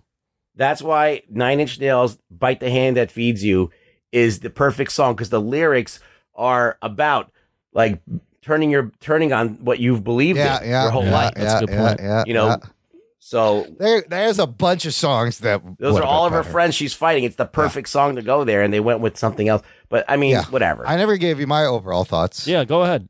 Overall, I had a lot of fun at this movie. I was entertained. I will agree with a lot of what you guys said. Of course you will. Except I do think Brie Larson, I think she did a good job. I think the movie around her fails her, but she carried it. Like, could Brie Larson carry a movie? I think she did. Let me ask you something real quick about, because you liked it. Yeah. You liked Brie Larson. I did cut some parts, what would not you all say, the parts. What would you say would define her character? Well, see, that's the thing. I see her, the one thing I could say about her to describe her is I like the cocky and the sense of humor. A little bit. But there are times when the line delivery is flat. That definitely, absolutely. Yes. But, however, she is playing a character who the Kree have suppressed her emotions and told her that's bullshit, because she acts like a human being. So they all act like human beings. Look, there's no, if they were like a race of like very like formal people, then it would make sense that she's suppressed. But they're sitting there, hey, you want to fight? Sure. And they talk at each other. They're joking around, and they're fucking around when they're getting suited up for the mission. Yeah, they're making fun of how ugly Digimon Hansu's character is. I forgot about come that. on. So like the writing didn't suit that. So you could try and make that argument, but it's not a good argument. Yeah, the writing did fail, and the plot there are some big plot holes. But no, there are times where, like, when she was like, "You lied to me" to Jan Rog, I could have used a little more grit, a little more emotion. That was a big fucking moment. So I will agree, you do not connect to these characters as much as you should have, but the relationships are great. I really loved how they weaved shit in to the MCU and all the fucking references and Easter eggs. I didn't like some of that. I thought, I mean, some of it is retcon, but it's heavily woven in. Like it's more substantial than Ant-Man and the Wasp is to the entire story. Yes, of course. I'll say this, okay? When I went and watched the movie and sat down and watched, I enjoyed it. Yeah. I enjoyed it for what it was, like, you know, a fun little romp. If I like want to take someone to see it, or maybe some whatever. I love that little girls are gonna love this. Yeah, you know, that's I think the best thing. It's perfect for that, and it delivers that. Yeah. But now, this thing made $500 million. It made $89 million in China alone. Right. It's, you know, does it deserve? I mean, that's all. Is that based on it being a great movie, or is it based on being a good time for an hour and whatever minutes? It's based on all the things we talked about. The lead up to Endgame, the anticipation, the girl power. It's all these things. When you ask yourself, is this a great film? It's pretty good. I can't say that. I say it's competent. It's a competent Marvel film. Yeah. I will agree that it's really good, not great. Yeah. I wouldn't go really good. I mean, because I don't know. I'm so torn because the more I think about it, I think of stuff that I really liked, and I think of stuff that really annoys me. I didn't like all the retcons. Okay. I didn't like how you have to like really make some leaps in the continuity. It's just a little messy. Here's the thing. Again, I enjoyed the film. I still think it's I still don't think Marvel's made a shitty film. Correct. At least for the MCU. Correct. That's No. my opinion. Yes. So it's still fine. You know, in the grand spectrum of superhero films and films in general, it's better than a lot of things. For me, again, I have to restate all the Marvel films that I've seen, I've enjoyed the main character. Yeah. For the most part. This is one of the only ones where I went, I don't have any sort of connection to this character. Yeah. You know, I don't really still get a feel for who she is. I think there's couple points. First off, I think either the script or Brie Larson's acting decisions were off. I think it's both. It might have been a combination of both. Also, the storyline playing out the way it did, interesting on paper in terms of her, you know, starting off with her not knowing who she is, and you figure it out as the movie goes along. I think maybe a traditional origin might have been better. Okay, let's talk about this because this is interesting. Because you don't get enough time with any one aspect of each of these of the films, so you don't get enough time with her and the Kree to really develop the sense of family that she had with the Kree. Yeah. So when she betrays them, it doesn't feel like anything. It feels like, okay, yeah, I saw that coming. You don't feel anything.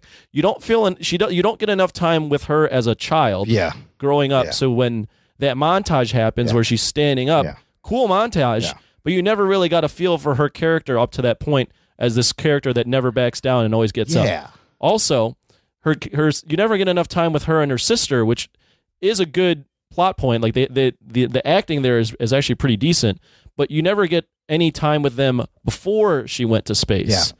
So you don't have that relationship between them. You never really got a feel for that either. So when Maria Rambeau makes this big emotional speech about, you're the biggest badass I know. You're Carol You've Danvers. always been a superhero. You're Carol Danvers. That is classic. Tell, not show. You never saw any of that. You didn't get earned. So my point being, and then it's also this buddy cop film, which is probably one of the better parts of the film, in my opinion. But the reason why I think maybe a traditional origin story might have worked better is maybe you would have gotten this time with all these characters, but since it's all kind of put together, in different ways and told in blurry flashbacks or crazy flashbacks, you never get a real sense of who Bree is, what her relationship really is like with her sister or with the Kree. So all that stuff kind of gets thrown together so quickly that nothing resonates, in my opinion. Yeah, and also the whole thing with her memories being gone, and then they show you exactly what's going on, and then you're waiting for her to catch up the whole movie. Right. The audience So now, knows. like, that tension is gone. Like, if you're, like, still in mystery, you don't know, and you're discovering things as she's discovering them, then, like, okay, cool. But you already know you've seen the trailer, she's going to be Captain Marvel. She's going to fly around and blast things. When's she going to do that? Well, there's little tension in the whole movie if you think about it, because Coulson ain't going to fucking die. Nick Fury's not going to die. Well, not only that, but they don't do a very good job of making you not know that the Kree are going to be the ones that are the bad guys. The biggest thing I didn't expect was the Skrulls to be. I like that twist. That was the best twist. I love because that you didn't twist. expect that. Oh my god, there's so many. Okay, first of all, did you guys enjoy that? I thought that I did not expect it was fine, but then I scratched my head. I'm like, what does this mean for moving forward? Moving forward, yeah. Yeah. Well, I thought real quick, I thought the Skrull twist and anything with Talos was the best part of the film. There was more emotion in Talos reuniting with his family than there was with Bree figuring out who she was. That's a good point. I also will add in that anytime Bree and Sam Jackson are together, I thought they worked really well. They were all right. I thought their relationship was good. Okay, hold on. Wow, so many things. First of all, the flashbacks, I kind of agree with you, Anthony. It kind of confused me because I thought we would get to see more of the story growing up, and then the flashbacks would make sense. But yeah, like even in Batman Begins, when you see Bruce fall through the thing, he talks about he has nightmares. But then they show you the whole incident. Yeah, they show you. But think about it. They show maybe 20 seconds more, and it's enough. Yeah. Like here, you literally get like a split second. The fall from the ropes, the flip on the go-kart, and the other thing, like. It's just played as a montage. You don't really connect with it because they didn't give you any context. You just needed 20 more seconds, 30 more seconds of each of those things. I will say the nonlinear origin structure, I think, was refreshing in a way, because then people were going to be like, oh, it's the same fucking formula. So I like that they did that, and it ties into her not remembering. It's Bourne. Bourne did it way better, though. On the other hand, the movie is also, it's Thor. What do you mean by that? It's exactly Thor. It is, we start with a person with established powers. They end up on Earth. They're a fish out of water. They learn to love the people on Earth, save the day, and then leave their Earth friends behind. Let me give you how Thor. It's not Thor. Yeah. It is Thor, yes. Here's how Thor's different. Thor is a cocky motherfucker in the start of that movie. But by being a cocky motherfucker, he gets sent to Earth and is humbled by humans, so that by the end of it, he is a changed character. Yeah. This movie, and I saw this on YouTube, and I agree, it was from Brown Table Review, gives the illusion of this character changing. Right. She doesn't change at all. No, there's no, all she does is regain her memories. She's still the same deadpanning, smarmy asshole from the start of the movie till the end of the movie. She's just super overpowered by the end. There's not much character growth. The best thing about an origin story is the character growth. She literally just goes from Veers to Carol Danvers in name only. Right. However, I see the potential of her when she's with everyone else, when she comes back in the post-credit scene. I think it's going to be fucking badass with her. Now, it's been 24 years. The Russo brothers will know how to use her. I'm very excited for that. We kind of had to just get this out there, and that's why I think it's perfect for what it is. It did what it needed to do. Can I give one more thing? And I think Ruggs will agree with this. Yeah. We have another cool thing about these superhero films or Marvel's done a really good job, is they give us some sort of idea of what the powers are and what the limit is. Sometimes, not all the time. You really don't know what the stones fucking do. What are their powers? I'm talking about the characters. Okay. The characters. Oh, what their limits are. Yeah. What their limits are. Yeah. We don't really know why she got these, like why she was imbued with these powers. They never said, oh, like it mixed with Mar-Vell's powers and came into her. It was a special mix. Yeah. It was just, she happened to be caught in the explosion. Okay, fine. She got caught in the Tesseract explosion. But what can she do? Is she super strong? How strong? Can she fly? How is she flying? How fast is she? What is she shooting out of her hands? What are the limits to her fucking powers? All great questions. Right now, all I know is that she's at one point. But right now, all I know is that she's basically invincible. So I don't see how that makes her an interesting character. For instance, the Hulk, super strong, but if he turns into Banner, he's real fucking vulnerable. Yeah. Thor, we see that he can get his ass kicked by Thanos. And he needs his hammer. And he needs his fucking hammer. Yeah. Captain America is a fucking human. Iron Man without his armor is just a dude. Yeah. What is what are her limits? We never get that in this movie. we don't get that. And this isn't me saying, oh man, a woman can't be that strong. No, it's just the fact that we don't know what her limits are. They never do a good job of explaining what even really happened to her. She's part in Tesseract. She's part Infinity Stone, and I thought it was that plus maybe the Kree like blood transfusion that made, I don't know. They don't explain it. One more thing. Yeah. The relationship with Mar-Vell was not spent with long enough to even feel anything for that either. No, but I like what they did with the Supreme Intelligence. I like the introduction of the Kree and the Skrulls. I think this is really important. Why? But this is the thing that I don't get. Back in 1995, there's a scientist that's supposedly working on some shit. Yep. Now, this is what I didn't get. This is the part that I was confused about. And you may call me stupid. I'm full of stuffing. Of course I'm dumb.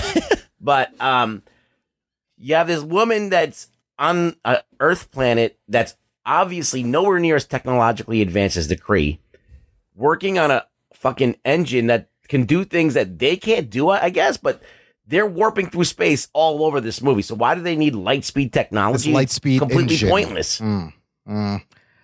They're warping from galaxy to galaxy. What does a light speed engine have to do with anything? Why is that even important to them? That's a weird one. That was weird. And then also, why are they building it on Earth and no one fucking thinks that this is crazy? Like this is fucking technology that shouldn't even be fucking. How did she even get the Tesseract? That was my big question: is how does a regular scientist infiltrate S.H.I.E.L.D. and get all the way up to the Tesseract? Because the last time we saw the Tesseract, Howard Stark got Right. it. And he's a creator of S.H.I.E.L.D. And then the next time you see it, it's at the end of Thor, I think, or in the beginning of Avengers, or the end of Thor. I forget. Yeah. But the Tesseract timeline is a little. It's a little. It's a little off. They changed a couple of things. This is going to sound a little, and I'll get to there is the good things to say, but I have so many nitpicks. Okay, let's keep nitpicking. This is fun.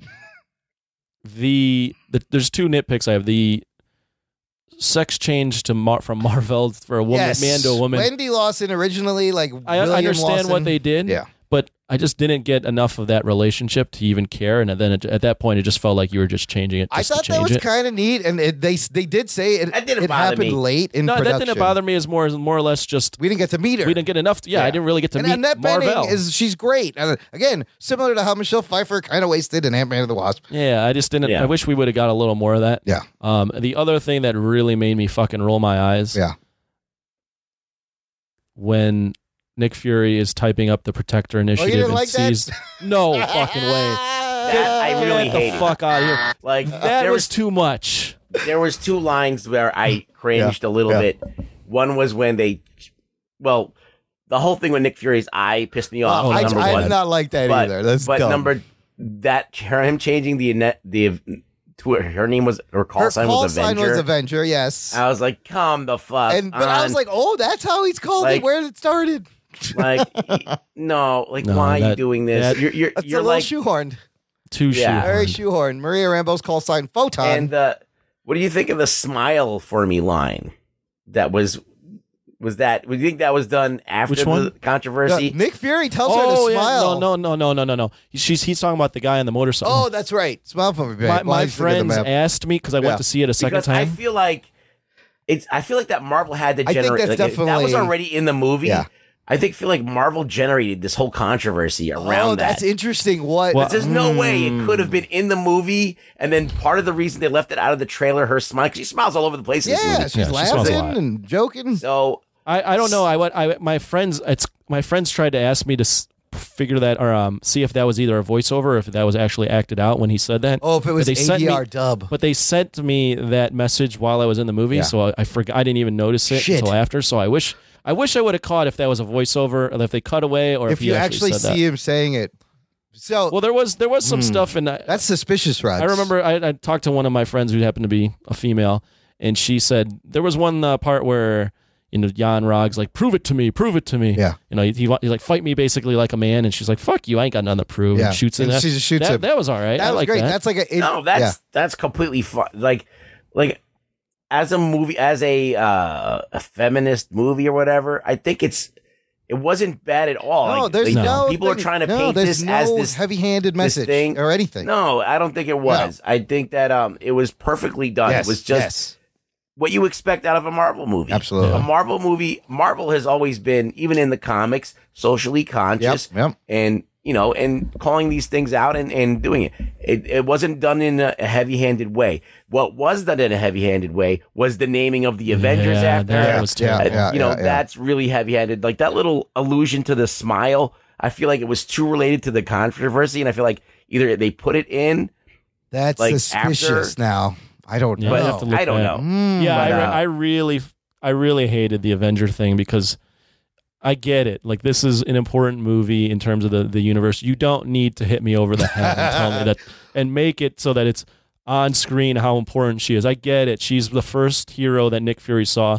That's enough. You don't need to go and put her call sign be Avenger. And to my knowledge, I don't know, you guys read more comics to me, that's not at all comic book accurate. So they just shoehorn that in like a motherfucker. You want to know what her call something. sign was in the comics? What? It was cheeseburger, right? Because you do that. She puked in a training session. She had a burger before and puked in a training session and has the embarrassing nickname called cheeseburger. You don't need to call her However, Avenger. if it's for new people coming in, new little girls who have maybe never seen a Marvel Comics movie, I think a lot of this is heavy-handed for them, for this new audience to get them up to speed. And comics kind of do that too. Yeah, but what does that do? You don't need to be heavy-handed. It puts the word Avenger in people's head. I don't know. Like the whole thing okay. I hated that. At first, that literally made me roll my eyes. That was one of the. I was actually pretty on board with the film until I saw that, and then that began that began the eye rolling. I was like, oh my God. Speaking of eye rolling, can we talk about the eye thing? Because in Winter Soldier, Fury tells Captain America, the last time I trusted someone, I lost an eye. And it's always supposed to be like this big. He was being interrogated by the Kree. Now, it's kind of funny that the cat does it. My real issue is when it actually happens, it's not clear and it's confusing and you're not even sure that his eye is gone. No, the way they played it off. It was weird. Okay, you're going to have the fucking Flurkin scratch his eye for no apparent reason. Yeah. Okay? Yeah. That's number one. Number two, when it happens, it doesn't even seem serious. He doesn't make a big deal out of it. He doesn't even, and then he just kind of like, okay, my eye's going to fall out. I do like that he threw in a mother Flurkin. I thought he swore. I was like, did he just? Oh no, he did. Mother Flurkin. I don't know. I felt like let me add on to that. Yeah. They were doing the thing that I thought they were going to do throughout the movie, where they were teasing his eye because he gets in the car accident and it's his eye that has the cut on it above. Yeah. And then the cat scratches it. And I'm going, oh, this is the second tease for how he loses his eye, and it's the nope, didn't lose it again. We're gonna, that whole that comic trope of just you're anticipating this bad thing to happen to this guy's arm, or is that and it doesn't happen. And I thought that was the continuation of it, and then it you actually realize happens. that that's actually how he lost his eye. And I agree with you, Imran. Like it's kind of amusing that's really the reason he lost his eye because of the cat. Yeah, but they just gloss over it. It doesn't. It doesn't make really, any sense. The more I think about it, I'm like, this does not resonate with me. If that was it, they needed to be That needed to be heavy-handed because it happened, and I was like, instead of like, oh, this is when it happens, I was like, wait, is that what it happens? This is the thing about subverting expectations. Yeah. Like when Marvel's been doing this, when Miles Morales gets bitten by the spider, he just like flicks it off like it's nothing. But like this whole defining thing is just a cat scratching his eye. I'm like, first of all, they did it with the Mandarin too, dude. Yeah, it's your fucking eye. I'd be screaming. All right, it's your fucking eye. You can't aim your fucking gun anymore. Yeah. You have to fucking your depth perception is fucked forever. Like, mother Flurkin. It's your fucking eye, and it hurts probably. So he didn't act like it hurt at all. No, I mean, like, come on. And if they were gonna subvert, in my opinion, then he should have made a bigger deal of telling Coulson, no one talks about this, right? Like, keep it hush. This is the story. Right. This is the story. That would have been good too. That would have been like, and then he would have been going out and telling people all over the world. The next few scenes would have been going. So you see what happened to my eye was, and it would have just been this running joke. Yeah. But instead, you don't even know that that's the reason his eye is gone. I did not know that and then was they have moment. the weird makeshift patch, and then you're like, oh, wait a minute. That's the reason? Have you seen the theory that the scratches on Thanos' face look a lot like cat scratches? That's bullshit. That's fuck that. All right, a couple other nitpicks. This is my big question I want to ask you guys because I don't know if it was my shitty AMC theater or if this was the print of the movie. I know what you're going to say. It was really dark for a lot of the movie. Like, almost so dark, I couldn't see what the fuck was going on. Well, in the Kree stuff, definitely. In the beginning, but it was muddy. It was, I wanted to adjust the brightness and the thing. It's one of the flattest looking movies you'll see from Marvel. So flat, yes. There is absolutely, so this is my criticism of the directors. Yes. There is nothing that you can really hang your hat on stylistically that makes this movie stand out. It's generic. It's generic as it gets.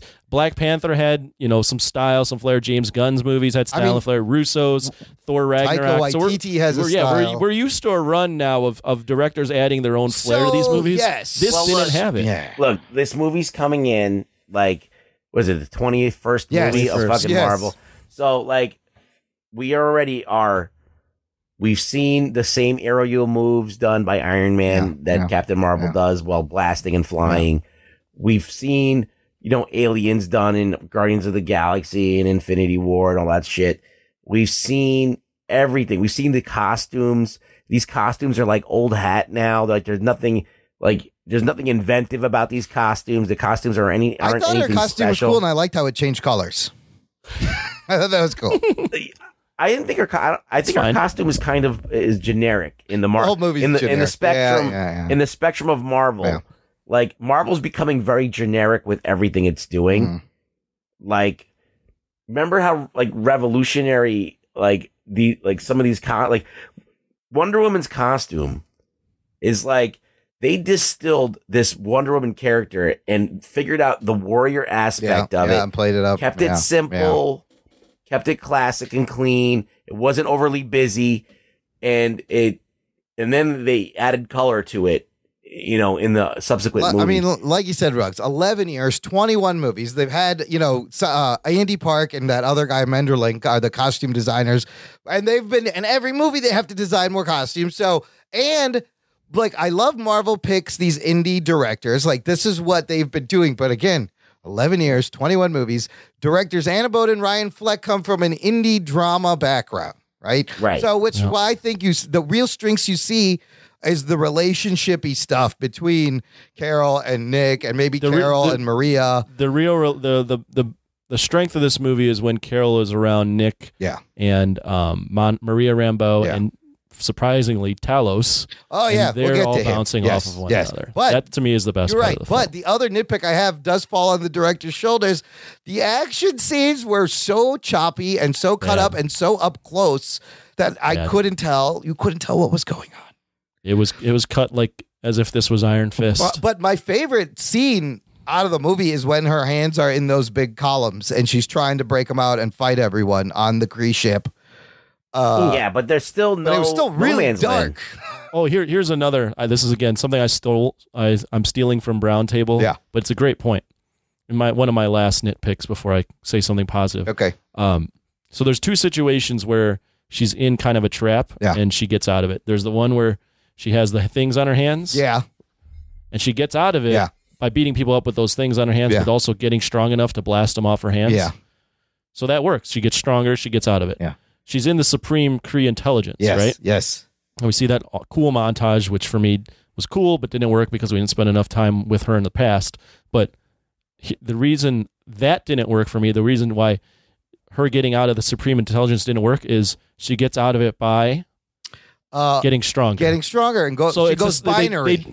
I know, but the point is you can't have it twice in the same movie where she gets out of something by just getting stronger. But she got even more stronger the second time. I know, but that's it's kinda, repetitive. Yeah, it's kinda, you need to switch it up. She need to like done something clever or tricked or someone saved her, something like that. But she gets out of the two difficult situations the same exact way. She just gets stronger. Well, but it was more the emotional stuff of her finally clicking with her background and remembering. Right. I've been fighting with my hand behind my back. Time to fight back, get up. Every time she gets beat down, she gets up again.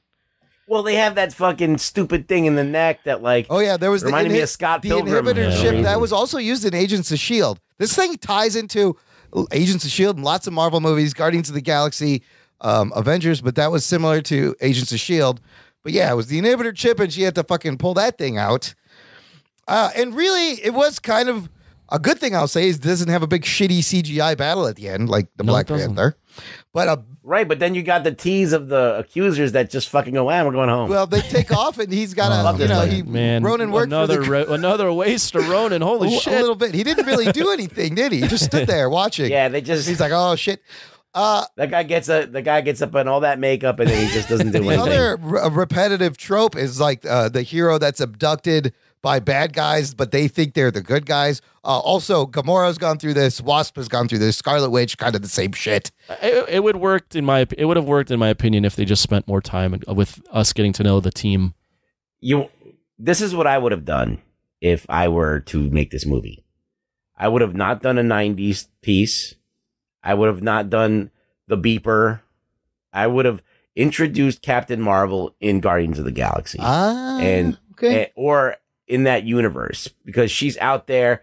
This is what I would do. I would have, you could still have the Tesseract and everything in Marvel creating the Lightspeed engine. And then she takes the Lightspeed engine and she just takes off into space and doesn't know how to control it. Ends up in the far ends of the universe. Doesn't know how to get back home, but she's Captain Marvel now. Flying through the galaxy, fucking shit up. Wait, how'd she get her powers if the thing doesn't explode? Maybe it does. I don't know. How'd she fly out there if it's exploded? I don't know. The point is that she's not on Earth. She's out in space somewhere, and maybe explodes, and then the Kree find her there, floating around in space. The point is, there's no need for a 90s movie that fucks up the continuity of everything. They made that choice for what reason, I don't know. Like, the fact that there was no superheroes, but there was this one that no one obviously was around, that no one fucking noticed. The huge alien invasion, no one just seems to forget about. Everybody forgot about that. You know, it kind of like... I agree. At first, I thought the 90s thing would help because it would give this movie a certain flair that it would make it a little bit more memorable, but they didn't play up the 90s thing enough. And the things it wasn't worth it. Yeah, and the things they did play up were just a little too on the nose. And by doing the 90s theme, it actually creates a lot more questions, such as if fucking Samuel L. Jackson's Nick Fury has this beeper, why the fuck did he not page her when the Avengers were getting invaded in New York by the Chitauri? Yeah. Like, that doesn't make any... There's been, I don't know, 3 or 4 world-ending events where he could have paged her, and he didn't. Yeah, so, like, there's a lot of... When you're in the movie, you're enjoying it because you're on this little ride. But then when you think about what you just saw and whether it makes sense in the grand scheme of things, it does. All these questions come about. Now, there's a school of thinking, which I don't agree with this is the thing that the writers and Marvel decided to do. This is a story that they wanted to tell. You don't have a right to sit there and play armchair quarterback, you know, and woulda, coulda, shoulda. This is what Who's they saying did. this? That's dumb. Of course you can critique it. Everybody who doesn't want you to critique anything. Why can't you just like it for what it is? Fun. Look, it's and art. I go, it's art. It is, Who cares? Right. That's what they'll say. It's art. You can't judge it. Yeah, but I say, why didn't they figure out a way to incorporate this character? And it all goes back to Endgame. Yeah. They needed to have this character with this beeper ask the question, who the fuck is this character that's going to come in and fucking save the day so we can market this movie? Right. And that's what why they they did. went to the 90s. That's why they fucked up the continuity. That's why all of a sudden aliens are invading, but no one remembers that 10 years later. Yeah, nobody remember the giant bombs coming down on the Earth and a person flying up and blowing it up. Nobody saw that. Nobody saw any of that. No one, or that she was shooting people on the top of a train. Oh yeah, that wasn't on the news. Nobody remembers this fucking No. Captain Marvel from 24 years ago. Nobody remembers it. Look, I want to go back to what you would have done because I kind of like the whole Guardians tie. And to their credit, the beginning of this movie reminded me a lot of Guardians of the Galaxy. Like, it didn't need to go back in time. That's all I'm saying. Yeah. It could have been, and she didn't have to be backdoored from Nick Fury. Nick Fury could have died, and that could have been that. And but she could have been out there in the Guardians universe. She could have been out there. Well, who doesn't? How do we know that's not the sequel? There's now 24 years gap between the end of that movie and Endgame where they can put in the Captain Marvel. Yeah, but they already did the damage to the continuity. Sequel. That's the point, is they didn't have to do it. I saw somewhere that Peter Quill in the first Guardians does mention that he hooked up with this Kree girl and she gave him a scratch around that time. Is it possible? I don't know. They run into each other. No, I wouldn't. Look, I let's talk about like the callbacks. That if you want to piss off people, that would be a great way to piss people off. The Peter Quill bang her, yeah, to make her one of Peter Quill's side chicks. I don't think that's very smart. Can you imagine if she shows up in an Endgame and Peter's like, "Oh, this is awkward. I know who this is." The thing is that we're all sitting here nitpicking this movie. We're talking about what we didn't like about it, but there's a whole bunch of people that love this movie. Yeah, there's a bunch of people that are happy this movie came out, That's and good. I can tell. I understand why they like it, and it's safe to say that I'm going to say a percentage of them don't give a fuck about how it fits into the Marvel universe. Yeah. No, Right, a good percent. Probably a really big percentage. All right. There's another percentage that with warts and all, it doesn't matter. They just want this movie. All right. That's also true. And then there's the people who really are against this movie, which if they really were against it, they shouldn't have went to go see it. They have fucking nothing to say about it because they didn't see it. And then there's people like us who wanted to see this movie and wanted it to be what it's supposed to be. And we're like a little bit kind of like, okay, I get it, but slightly underwhelmed. is it deserving of all of this praise that it's getting? Look, there's a lot of things in this movie I like, and there's a lot of things I don't like. Why can't it be like that? Like, I love the intro. We haven't talked about it. Is like that. That's what we're saying. No, but it's not just binary one way or the other. Like this. No, it's not. But I'm just saying that, like, we live in a world where you can't have these kind of complex feelings, or otherwise you're an asshole.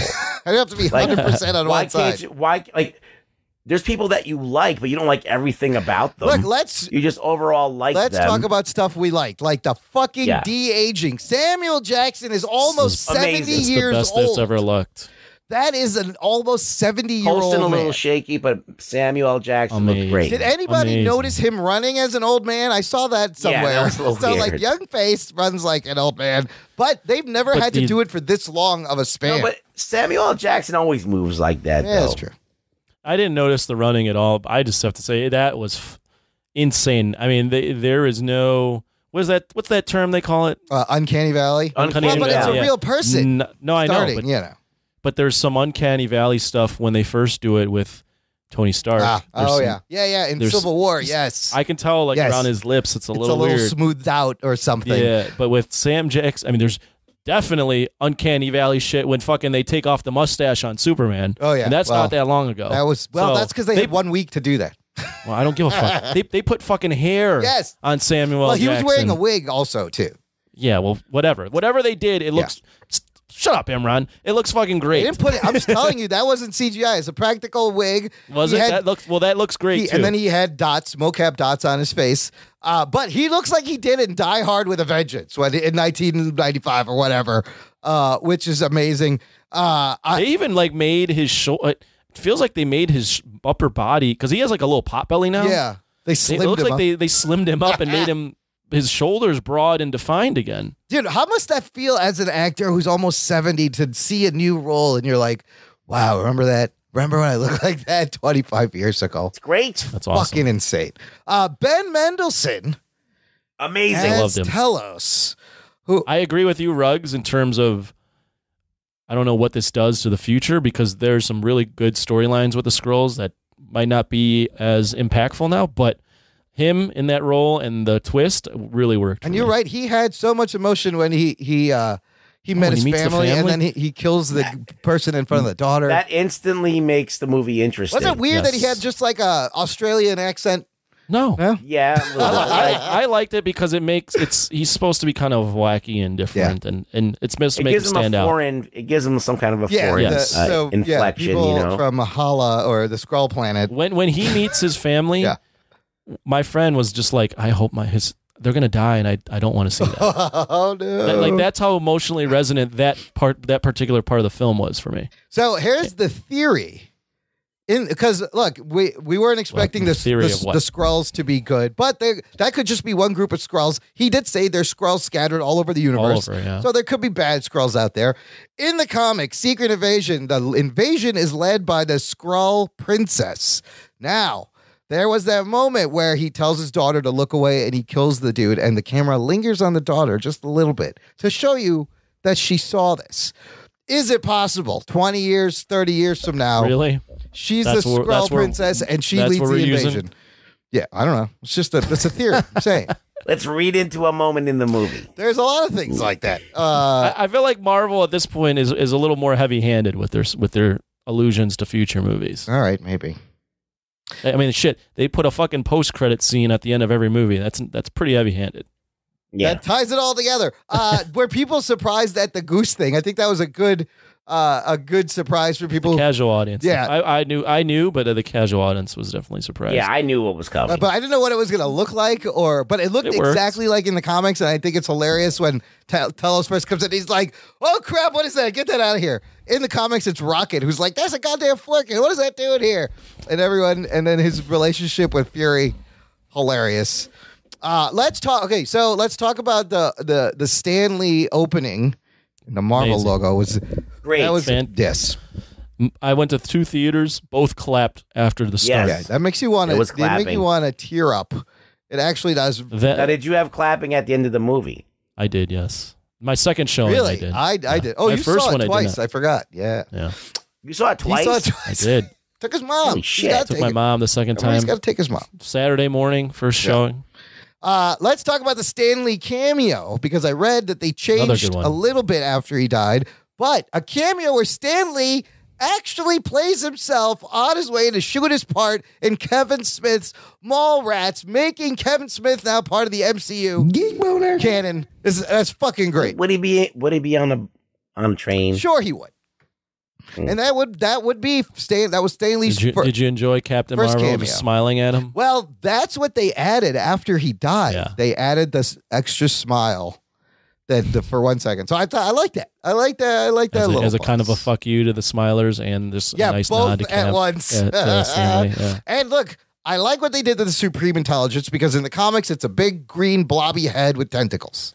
So that Takes on the shape of your mentor. who or you something respect, like that. who you admire. I think that's a smart That's not smart bad. change. Some other Easter eggs. That blockbuster was actually, they filmed that in the actual last blockbuster in the country. It's in Bend, Oregon. And no kidding. Yes, there was one in Alaska. There used to be two. That one closed down, and that is the actual last blockbuster left on the planet. Kelly Sue DeConnick makes a cameo in the movie. Yeah, she like looks at her in the When subway. she walks off the train, it's the red-haired girl who she brushes past. She's wearing her glasses. Monica Rambeau. Here's another thing they could do. The kid, now when she comes back in the post-credit scene, she could grow up, because she was Photon. She was also Captain Marvel. Bunch of other characters. Okay, let's talk about the post-credit scene.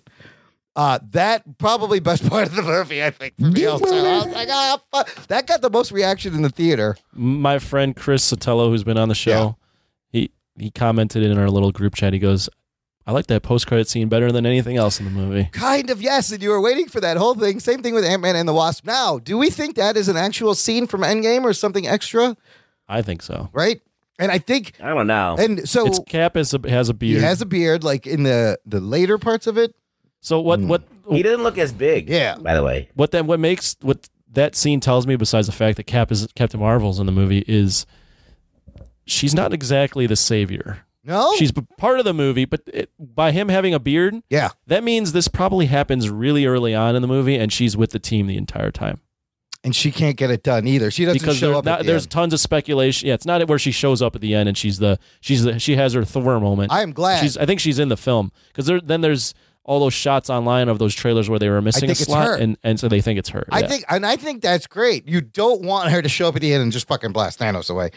Plus, the fact that she's made out of a Tesseract stone like Wanda means she can destroy Infinity Stones also. Now there's two people who can actually destroy. And Wanda's dead. Well, she'll be back. They'll figure it out. And also, she hasn't aged, so Carol doesn't age, I guess. Yeah, I guess not. And what has she been doing for those 24 years between the end of the movie and... She's been helping the Skrulls find a home. No, she was... Yeah, that, and she told the Supreme Intelligence. Remember, she's like, tell Supreme Intelligence I'm coming after it. Yeah, fighting Kree. Yeah, fighting the Kree. And then the second post-credit scene, I was kind of confused, but I guess I kind of figured it out. I didn't know when it took place. So the first scene takes place in the future. I think that one takes place around the time of the movie, where the Flurkin barfs up the Tesseract, and it's how it gets back into Nick Fury's hands. So ridiculous. It's I was confused. I was like, wait, what is this happening? It was the end of the film. I also read they had a third post-credit scene where Jan Rog was going to land on Sakaar, where you see where he goes, and he crash lands on Sakaar from Thor Ragnarok. But I don't know if that was even necessary. So I did love the post-credit scenes. Project Pegasus we heard of in Avengers and Thor in Iron Man 2. It's the base that in the beginning of Avengers gets crumbled by Loki arriving. Yeah, and they're in the same base. Yeah. Also, I loved how the ties to Guardians in that whenever they were in a new planet, they showed you the name of it and then the star code, which is exactly what they did in Guardians. And also how they jumped through space was those hexagonal little holes, which is how it was in Guardians of the Galaxy 2. So they're tying all that shit together. But you guys were talking about why didn't Fury call her earlier. There is that video, Anthony. Didn't you share the video? Yeah, but I don't think that holds water. That's like a lot of apologies. There's a couple of apologist reasons. One being Fahey says that basically, how do you know he hasn't? And she was just light years away. Right, and she's making her way. And then the one video says, well, Fury's faith in the Avengers wasn't necessary. And then there was somebody else had another reason I can't remember. It just wasn't thought out well enough to make it make sense. Yeah. The beeper thing wasn't. It just wasn't. I love seeing her make Only it for emergency. Well, we just had 10 emergencies. I like that she made it out of a fucking Game Boy in a Radio Shack. That shit was cool. I like them seeing how it was actually built. If you were to compare this to Wonder Woman, I'll give you a good comparison. Yeah, because there's things it does better and things it does worse. It's hard to compare. In your opinion, in my opinion. So in my opinion. Wonder Woman sticks the landing with the better lead. Gal Gadot is stunning anytime she's on screen. Yeah, charisma. Yes, you can. She's got accessible emotions. Right. Yeah, you can definitely sympathize with who she is, and by the end of it, she changes, and there's all that stuff. I think the story around Wonder Woman kind of falls flat by the end of it. Yeah. Whereas Captain Marvel's story, although I have a ton of nitpicks, definitely could have been something. Yeah. But the thing that really holds it back for me is just the fact that Brie Larson's character isn't the hit that Wonder Woman as Gal Gadot as Wonder Woman was. Plus, in Wonder Woman, you got to meet her as a little girl training, growing up. You know, oh, perfect, and it worked to connect you to the character. Whereas when you just start with the established powered character in the middle, it's hard to fucking connect to the character. Let me ask. So what defines Wonder Woman's character? Because I asked you what defined Captain Marvel, and you couldn't really tell me. Wonder Woman is Captain America. She always does the right thing no matter what. And a big part of that is she is extremely naive because she hasn't been outside of this world of women. So she hasn't been jaded. No, she's never been jaded. She doesn't know what it's really like. Yeah, in her heart, she always wants to do the right thing. Yeah, I can't really tell you what Carol's deal is right now. What's her deal? She's a badass. She just the only thing I can get is that she gets up every time, so she's which is good. She faces adversity and she stands back up. But nothing else. There's no other feeling. And about her. I still think there is nothing like the No Man's Land scene in this movie. No, we didn't have there's that. nothing really memorable. Well, if you're gonna just compare Gal Gadot to Brie Larson, like Wonder Woman, it was such a tough thing to cast. It's almost impossible to cast, and they went in a kind of a weird direction. There's like a skinnier Wonder Woman with an accent, and all of those things could have worked against her. But But she made it. She pulled work. it off. Yeah. And not only that, but she pulled it off in an amazing way. Where like you come out of that movie, I was like smitten with her. Absolutely, right? absolutely. Right. Yeah. And not all of it had to do with her looks. No, you're absolutely right. It had to do with her essence. Yes, who she was. Yes. Well, let me give you an example too, Imran, real quick. Sorry, you had asked what was her no man's land moment. Yeah. How about you just point to other Marvel origin films? So, for instance, Iron Man, his big moment is when whatchamacallit? Coming out of the cave. No, not the coming out of the cave. When his heart has been pulled out of his fucking chest. Oh, right. And he's crawling to the heart. Yeah. And it's the heart that's Gwyneth Paltrow's giving him. Yeah, he's about to die. He's about to die, and he's still fighting to grab his own, the other heart, as he's about to on the verge of cardiac arrest. Yeah. Captain America's moment is when he dives on the grenade. Yeah. And now you're like, that's fucking Captain America. Yeah, he would do that shit. Or Thor's big moment is when he finally realizes that it's not about being the fucking king. It's just about doing the right thing and standing up in front of these innocent people when he gets his hammer. What about Doctor Strange? What was that one? Did it have one? Doctor Strange's big moment is when the fucking what's her name? The one the ancient one. The ancient one tells him it's not about you. It's not about you. Yes, at the end. Yeah. Yeah. Damn. Black Panther clearly has one. Right. But Captain Marvel, what's her moment? She just goes, "I'm going to take this thing off my neck. Oh, now I'm a lot stronger." My name is Carol. That's really it. I found out who I am and where. I don't know. Who I am is what? Is Carol. Who are you? I don't know. Carol. She's a fighter. You're just Carol. It'd be nice if we knew. Yeah. All her big moment points. is taking the shit off her neck. I would say one thing Captain Marvel was better at is not having a forced love interest in the movie. I appreciated that. Well, yeah, that's good. Because that would have been actually Marvel if they stuck to the comics. Yes. Guess what? They gender flipped it. Yes. And it leaves room to explain who the fuck she is in her past. Yes. I like and they didn't do it. Well, now you can't argue that Carol is more relatable than an Amazon God. No. That's the thing. She should have been on paper. Yeah. It should be. She should be more relatable. But it's about how they execute the character. I much more identify with Wonder Woman than some lady that's deadpanning her lines the entire time. I think that you could pretty much take any decent blonde actress. You could take Michelle Williams. You could take Rachel McAdams. Katie Sackhoff would have been great in this role. Any blonde actress that has that's worth her salt, and thrown her in that same Rebecca costume. Ferguson. You'd get a similar performance, or maybe possibly a better Which movie had bigger stakes? What, Wonder Woman versus Captain Marvel? Captain Marvel, there was an alien invasion. Wonder Woman was the spread all of humanity becoming evil. I mean, the stakes, it doesn't. No. I don't really care. The stakes are what they are. So another point. You have the death of the love interest in Wonder Woman. You have the death of, and you have the compromising of where she grew up her whole life, and that whole thing that's now right. And the ideology that it's not good versus evil, that there's gray area in between. Yeah. Would you give points to Captain Marvel for a better world building integration to a shared universe than Wonder Woman was? Yeah, but Marvel has 20 films. Yes, they got a head start, and if you don't do that at this point, then what the fuck are you doing? Well, that's the easy part. That is the easy part.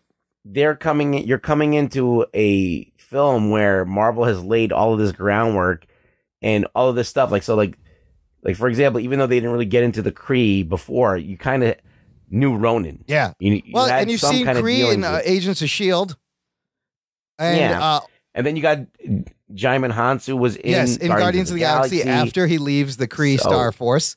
Nick Fury was already in other movies. Coulson was in other movies. So a lot of this stuff is it's not really an individual movie. No, per se. It's not. People can frame it that way, but it's really not. They never call her Captain Marvel also, but you're right. It's not really about Captain Marvel. It's about the introduction of the Skrull, Kree intergalactic war, the origin of Nick Fury. I'm excited to see the Kree. Do you think they're going to try to redo the Inhumans again? Because it begs the question, the Kree invented the Inhumans. Would they try to fuck I think with there's too much stank on that. Yeah, I would say that, and also we've gotten now 2 films with the Kree, and I still am not interested in what the fuck the Kree are doing. They just haven't done a great job of explaining the Kree. I think the next phase of Marvel, and I know it sounds really fucking shitty to say this, but I think it's going to be just targeted marketing at different groups. Solo few character movies. That need, not even solo, but let's say, I think that we've heard that they're probably going to go. Well, they're going to do the Shang-Chi. Asian movie. They're going to do the Latino movie. They're going to do LGBT movie. Yes, there's going to be openly gay lead in the Eternals. There's going to be a gay character. Yeah. So they did. So I think that they're going to go for that. I think they're going to go for inclusion, which is fine if they make good movies. Well, it doesn't matter. This wasn't a great movie, and it made shitloads of money. It's a good movie. It was good, but it wasn't great. It made shitloads of money. I wouldn't put it up there. I have a certain expectation for Marvel films, and definitely this was below. Shang-Chi has a director now, which also I heard, which is pretty exciting. I mean, you bet your ass with a Captain Marvel film. First off, Monica Rambeau will be around. Yeah. You will also get a Kamala Khan eventually. That is all happening. Geek bonus. I would love to see Kamala Khan. I guarantee you, all of these movies that have legacy characters, that you're able to get a movement behind, a social movement behind, so you can make these kinds of events happen. Listen, I think that's going to be the key for their longevity. It's a nice change from white guys named Chris. Is there nobody else with me on that? There's a lot of white guys named Chris. I have no problem with it as long as the movies are good. As long as they're good. My main disappointment is just the fact that I didn't think she didn't land for me. It was a bland movie. I'm with Anthony on this one. I don't care what they do, as long as it's good.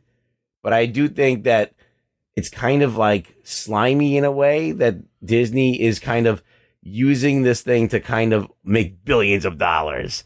These kind of they're filling these needs, but They're filling them out of altruism, but at the same time, you're making shitloads of boatloads of money. It's a business at the end of the day. So look, I see what you're saying, and whether the scale of good movie versus pandering for a lot of money, it goes back and forth. It's a little sketch there, but I honestly think the writing and the directing fails Brie Larson. I think she is better than this in this character. And why do you think that this movie isn't up to snuff? Like Anthony. Like, why do you think that why did it befall it's like Marvel's capable of making great shit, but why do you think it ended up having this fate? I think a lot of it has to do with, well, first off, I think Brie Larson for sure is just the performance is bland, but I also think that, and this is the problem, not the problem, but the thing with just these characters is there really isn't a definitive way to write Miss Marvel, Captain Marvel. However, I think they streamlined it pretty well for what they had. I'm saying I'm a keen comic book fan, and I can't tell you what her character is supposed to be like, even in the comics. Yep. So I think what happened is these directors came in, and I think I watched a review where they're talking about it's from Variety, where they're dissecting one of the fight scenes, and they admittedly opened they go, we were in this because we wanted to work with Brie. Yeah. So what that tells me they don't know is shit about fight scenes. Shut up, everyone. It's that they weren't really in all that invested necessarily in making a Captain Marvel film. They were just invested in making a Brie Larson superhero film. And that's what it is. For me, and it is a Brie Larson superhero movie, but it's not, I don't know anything about Captain Marvel. Yeah. So I think they just banked too much on this. We got Brie Larson. We're doing a female superhero flick. It's going to be Captain Marvel. It's going to be important. We're going to make it important because her nickname is Avenger. And yeah, it's going to be great. And then, all the sum of those parts doesn't add up to a really good character film because no one understands the character of Captain Marvel. I don't understand it. I don't even know. I've read a few comics and I still am just like, okay, so what is her character? Tell me. It kind of becomes a generic Brie Larson superhero movie. Yeah, it's a superhero movie. But even in the large portion of her comics is her not trying to figure out who she is, a lot. Yeah, that's a big part of that. Yeah. I read that she has amnesia for a long bit constantly. In the comics. Here's another theory. In that post-credit scene, when Brie shows up, when Carol Danvers shows up, what if that's a Skrull? What if that's not Carol? Oh no! Oh too early. No, I don't think so. Where are you reading this shit? I'm spitballing here. Oh, okay. But look, it's been 24 years. We don't know what the fuck's happened in that time. I mean, I guess you could do that, but that'd be a real weird twist in the middle of it. That'd be a crazy twist. All right, look, let's rank and rate this movie. Clearly a lot to talk about, and I really enjoyed talking about the movie, whether it's up to standards or not. They give you a lot to chew on. And learning about Nick Fury's a little bit more about his backstory was nice. But okay, so this whole time the score in my head has been changing. Of course it has. Because you're the most impressionable You guys person. make a lot of good points, but there was stuff I really liked and I did it I had fun. I was a man at the movie. I was entertained, so I'm not gonna go first. Or maybe I should and just get it over. Yeah, just go first. Fuck. Okay. For a number out of 10, I'm going to give it 7. Okay. 7 out of 10. And then you want to go, Anthony? Yeah, I'll go. I wish I would remember what I ranked Aquaman because I think I would rate it this like a 4. No, I don't think I had 5? that bad. No? I don't remember. That's either. We should have a spreadsheet. I would have probably ranked this above Aquaman if I could remember what Aquaman's ranking was. But since I don't, I don't hate, but it's going to seem like I was overly negative on this movie, and I was, because I just have a certain expectation for Marvel films, and I at this point I've wanted, after having seen Black Panther and Thor Ragnarok and the Avengers movies and Winter Soldier, I just have an expectation now for these Marvel films to be something more than just a superhero movie. So with that in mind, I was, again, very disappointed in this film, really anticipating it. I would have it probably in the lower 7 of the Marvel films, probably around Incredible Hulk, Thor Dark World, Ant-Man and the Wasp, Iron Man 2. So bottom tier in the middle of the bottom tier? So that in mind, I'd go 5.5. Oh shit! Oh shit! Wow. Maybe a 6, but leaning more towards that 5.5. So that's like top of the bottom tier. It's top-ish. I would go. It's bottom tier. I don't think it's the worst, but it's up there. Fuck. Okay. In terms of worst Marvel films. All right. And there's a floor to this, so the bad Marvel film's still better than a lot of films. Sure. Rugs. In terms of movies, of like watching a movie, enjoying it in the moment, and then not liking it, there's two movies I can really kind of compare it to. One being the visceral reactions that I had to both of these movies. One would be The Last Jedi. When I was in the theater, I was watching the movie. I actually was enjoying myself, but then as it wrapped up, I was like, this sunken feeling. I was like, whoa, this was not like what I expected. And I don't know why they made those choices. I mean, it was just crazy. And then when I saw Spider-Man Homecoming, I had that same thing. I was like, is this really Spider-Man? What did this movie actually do? Was I really impressed with this action in this movie? Was there one scene or two scenes and they were kind of lackluster for me? So I kind of like will put it around Homecoming for me. It's like not the worst movie I've ever seen. It was enjoyable to watch, but I really think that after I think about the things, and there's too many things to ignore. And I think that when you have one of those things being the main performance from the actor, that weakens the movie. I think that really is something you can't ignore. Yeah. Like you can ignore, okay, you're an old fuck. Your version of Spider-Man doesn't exist anymore. Go fuck yourself. And I can go, all right, I get that. But I can't go, all right, this performance worked for me. You know what I mean? I felt like it was weak and could have been way better. So I'm going to say probably a 6. Okay. I'd be willing to go to like a 6.4 or something, but it's above average for me. It's enjoyable. You know what I learned from hearing that and just watching this movie, hearing your take on it, Ruggs, and this movie is, I think by coming out of this, I much rather prefer a strong actor or actress that I can connect with, and a shitty plot rather than a plot that's pretty good, but the main lead isn't that great. And I think that's what I we got have here. No, you're right. The plot is okay. It's kind of an interesting story. It's an interesting story. There's some good stuff, but good twists. If the lead doesn't work, I think a great lead can make a shitty movie a lot better than a great plot can make a shitty lead. Yeah. The reality about movies is that any movie can be picked apart, right? Especially if you go into scripts and stuff like that. Any movie you could sit there and find plot holes. So like all of those things are always going to be there, but there always has to be something that carries you through that movie that makes you want to ignore all that shit. Right. And for Imran, her performance was fine. Yeah, so he was able, fine enough. He had a better feeling about the movie. Yeah. For you didn't like the performance. I don't really think I was too enthused about it either, to be honest with you. So I think that it makes it weaker for me in the grand scheme of things. If you had to rank it out of the MCU origin movies, just the origin movies, I'm talking Iron Man, Hulk, Thor, Captain America, Guardians, Ant-Man, Doctor Strange, Homecoming, Black Panther. Ooh. Where the only one that's worse for me is the Incredible Hulk. Really? Okay, yeah. Well, okay. It's not your Thor we went over Thor. He actually has an arc, even though it's a very similar movie. Right. Doctor Strange, formulaic but memorable. I don't know. I'd put it somewhere near the Doctor Strange. Okay. Ant-Man was fun. And the thing about Doctor Strange, just a real quick to debate that a little, is that there is the visuals are that's there's true. Something that movie can hang its head on. Fucking warping buildings and shit is amazing. Buildings, like all that stuff. You're like, whoa, that's fucking Doctor Strange. Yeah, they didn't. We didn't get nothing like that. We didn't get anything like that. The costume and the helmet and the fucking. That's. I mean, shit. She can change her. She gets her colors because the kid goes, okay, let me change your colors. You can change it at will. Yeah, but this is the thing. It'd be cool if she was the only one that could have the magic helmet, but everybody in the Marvel Universe has a magic helmet. But that's tying it into Guardians again, similar to Peter Quill's fucking helmet. Maybe it's both Kree architecture, it's Kree technology.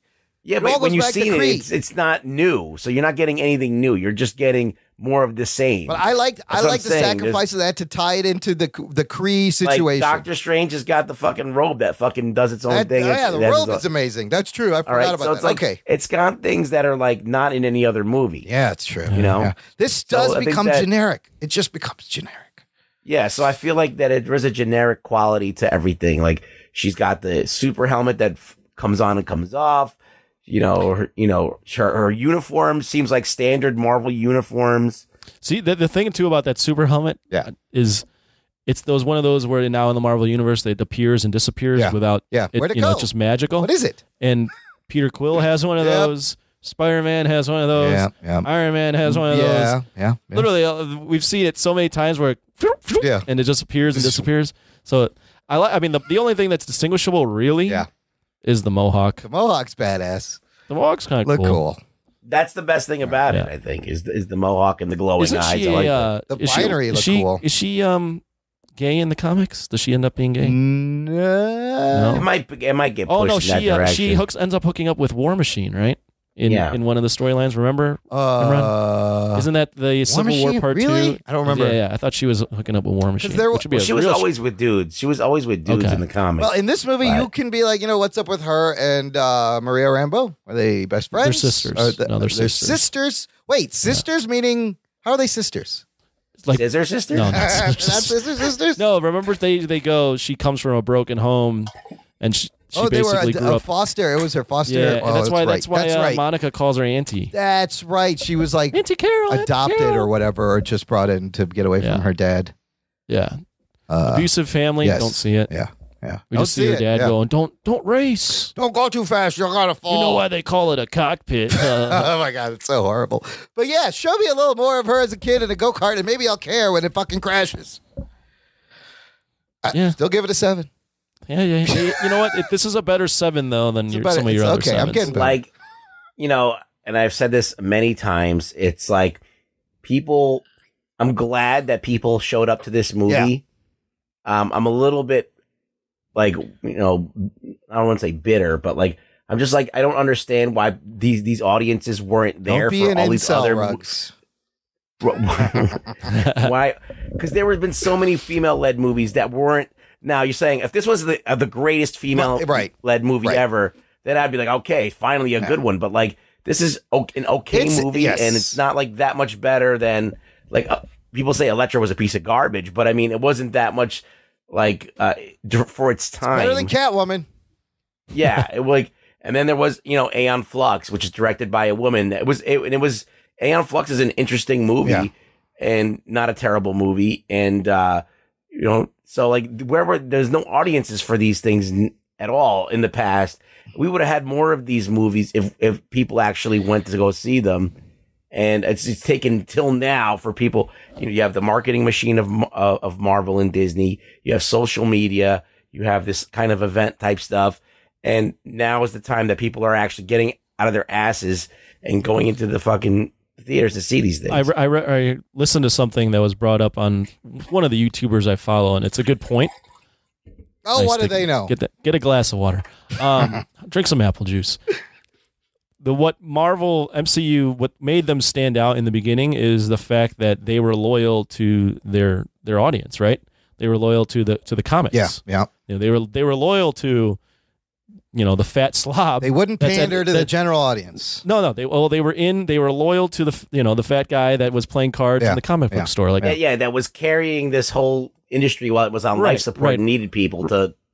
It was thought to be absurd at one point to make an Iron Man movie and a Captain America movie, a fucking Thor movie, and tie them together. You're crazy, right? And be loyal to the comics. How really? Yeah, like that. That was what Marvel's MO was, and they're the studio that's loyal to the fans, right? Yeah. Well, when you make 21 movies and you're now 11 years in, being loyal to the fans means something completely different now. Yes, because now you're not catering to the comic book fan. Yes, no, you're catering to the large, the world. Growing. Yes, you're catering to the mainstream world that's now familiar with comics. Yeah. And their likes and their preferences are going to be way different than the dude that was in the comic book shop that you were catering to 11 years ago. But that's the thing is we don't get here without those fat guys. Right. Like it's a blessing and a curse that this shit is huge. If you listen to my Comicsgate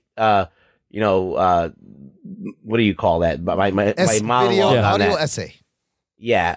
Basically, that's what I'm saying. Is like these guys who supported the industry for so long, who were made fun of by women, right, for liking superheroes or whatever. Now it's with the power of Disney, with the power of the internet, with the power of being able to market this on a level that's never been marketed before.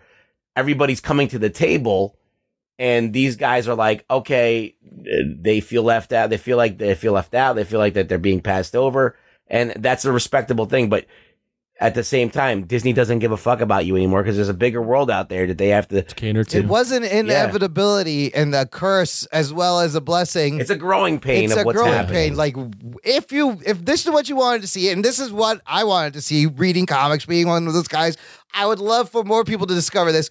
This is what's gonna happen, and so you got to take the both sides. It is weird, but you're right. It is. Look, but the thing is like people are like villainizing these guys for feeling this way. I don't really. I feel like I see their pain, but I think that they got to stop being assholes at the same time. It's just a movie about a blonde flying through space. Everyone, relax. What the fuck? Well, it's just a symptom of Marvel's growing, like you said, growing pains, and the fact that the audience they cater, like everyone is now a mainstream comic book fan. They made everyone a comic book fan. Yeah, everyone is a comic book fan, and with that comes the agendas of everyone involved of watching these movies. It gets harder.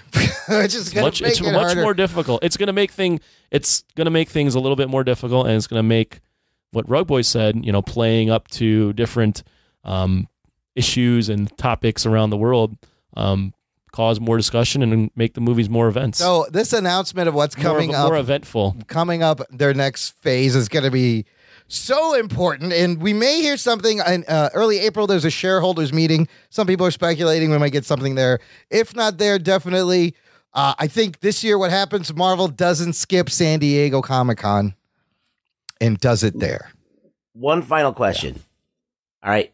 No ties to Infinity War. No ties to everything that's been set up.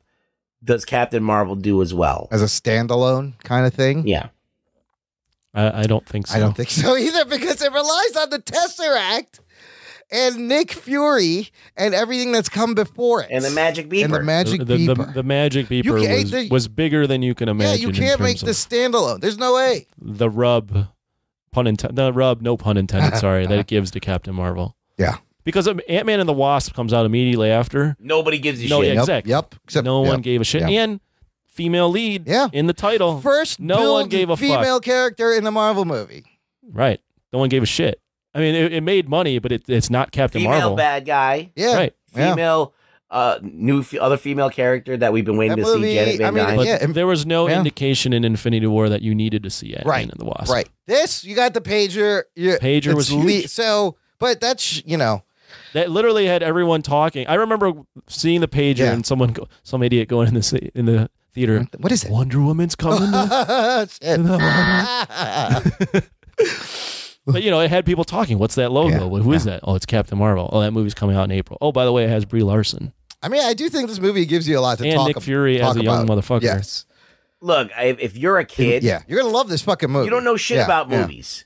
You're gonna love it because you're gonna be able to take it for what it is. 6, 7, 8-year-olds, they're gonna fucking love this movie, and it's like for you're not gonna have any of this baggage that we have from knowing too much shit, seeing too many movies, having to pit them up against other things. Like what we're doing, like that's what people don't understand. What we're doing is we've been fucking looking at movies for 4 years now, analyzing the shit out of them, and lining them up to one another, and then criticizing everything. We've never given one movie just a free pass. We've always criticized every movie. We shine a light on every aspect of the thing and break it down. So even if we did enjoy ourselves in watching it, it's not like, that's it. Like, we know that this movie's an entertaining movie. We know that people are going to enjoy it. And if you do enjoy it, great. Just like you might not have the baggage of what we're doing in reviewing these I wonder films. if they were afraid that they made this so kind of generic. They were afraid it would overshadow Endgame, but I don't think Black Panther did that. But at the point we hadn't seen Infinity War,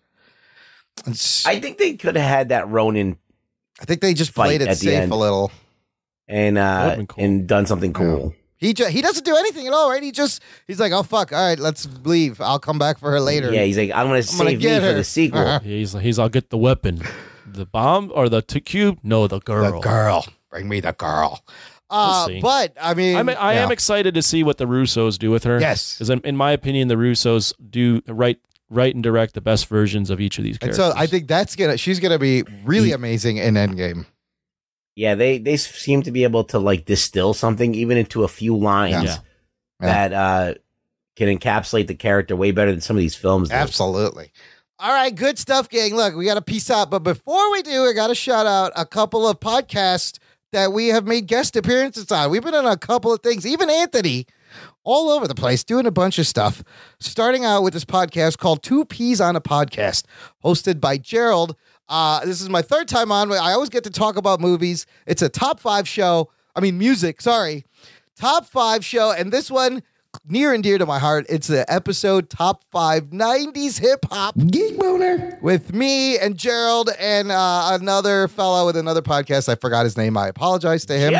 Gerald Morris, who's great. Gerald's a guy, like, if I met him in real life, we'd totally be buddies. I'm really glad I could meet him over at Blazing Caribou Studios. So check that one out. Then, Anthony, you and me got Between Two Brothers. We did. It wasn't as awkward as it sounds. It was actually pretty cool. It was a nice safe space. That one, I will have a link to that one. Too many dudes. There was 4 dudes, and it was the most show, but we got to geek out a little bit on Between Two Brothers. And then I did an episode of the show called Altered Geek with this guy, Steven Megatron is his name. Honestly, I don't remember what we talked about, but I'm sure it's entertaining. Oh, yeah, you talked a lot. I talk a lot. And new episodes of Trivia Geeks, the game show podcast I host, coming out every Sunday, every week for a while. It's a lot of fun. If you're a podcaster, sign up. You could be on the show. What about one tease for what you're going to be on Sunday?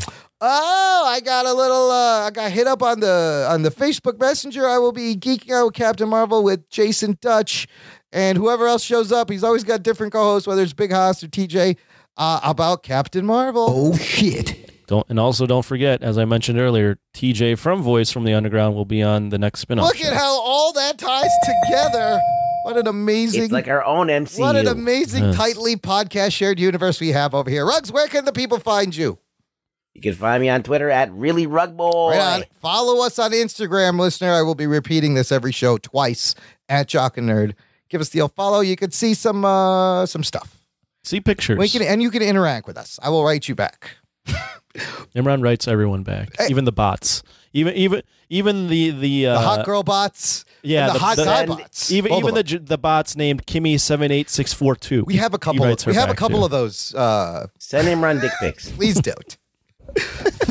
Do it. Oh shit! I'm looking at you, Fiddlesticks. Oh boy, you get Fiddlesticks submission. Listen, if you want to help us grow in the meantime, really easy and cheap, just tell a friend, share the show, post it on your socials, spread it out there. Help us spread this empire of stupidity. And thank you for listening to the Jock and Nerd podcast. My name is Imran. My name's Anthony. He's the Jock. He's the Nerd. We'll peep you next time. Flirkin', mother flirkin'. That's fucking awesome. Yeah, that's really good. Fuck that show.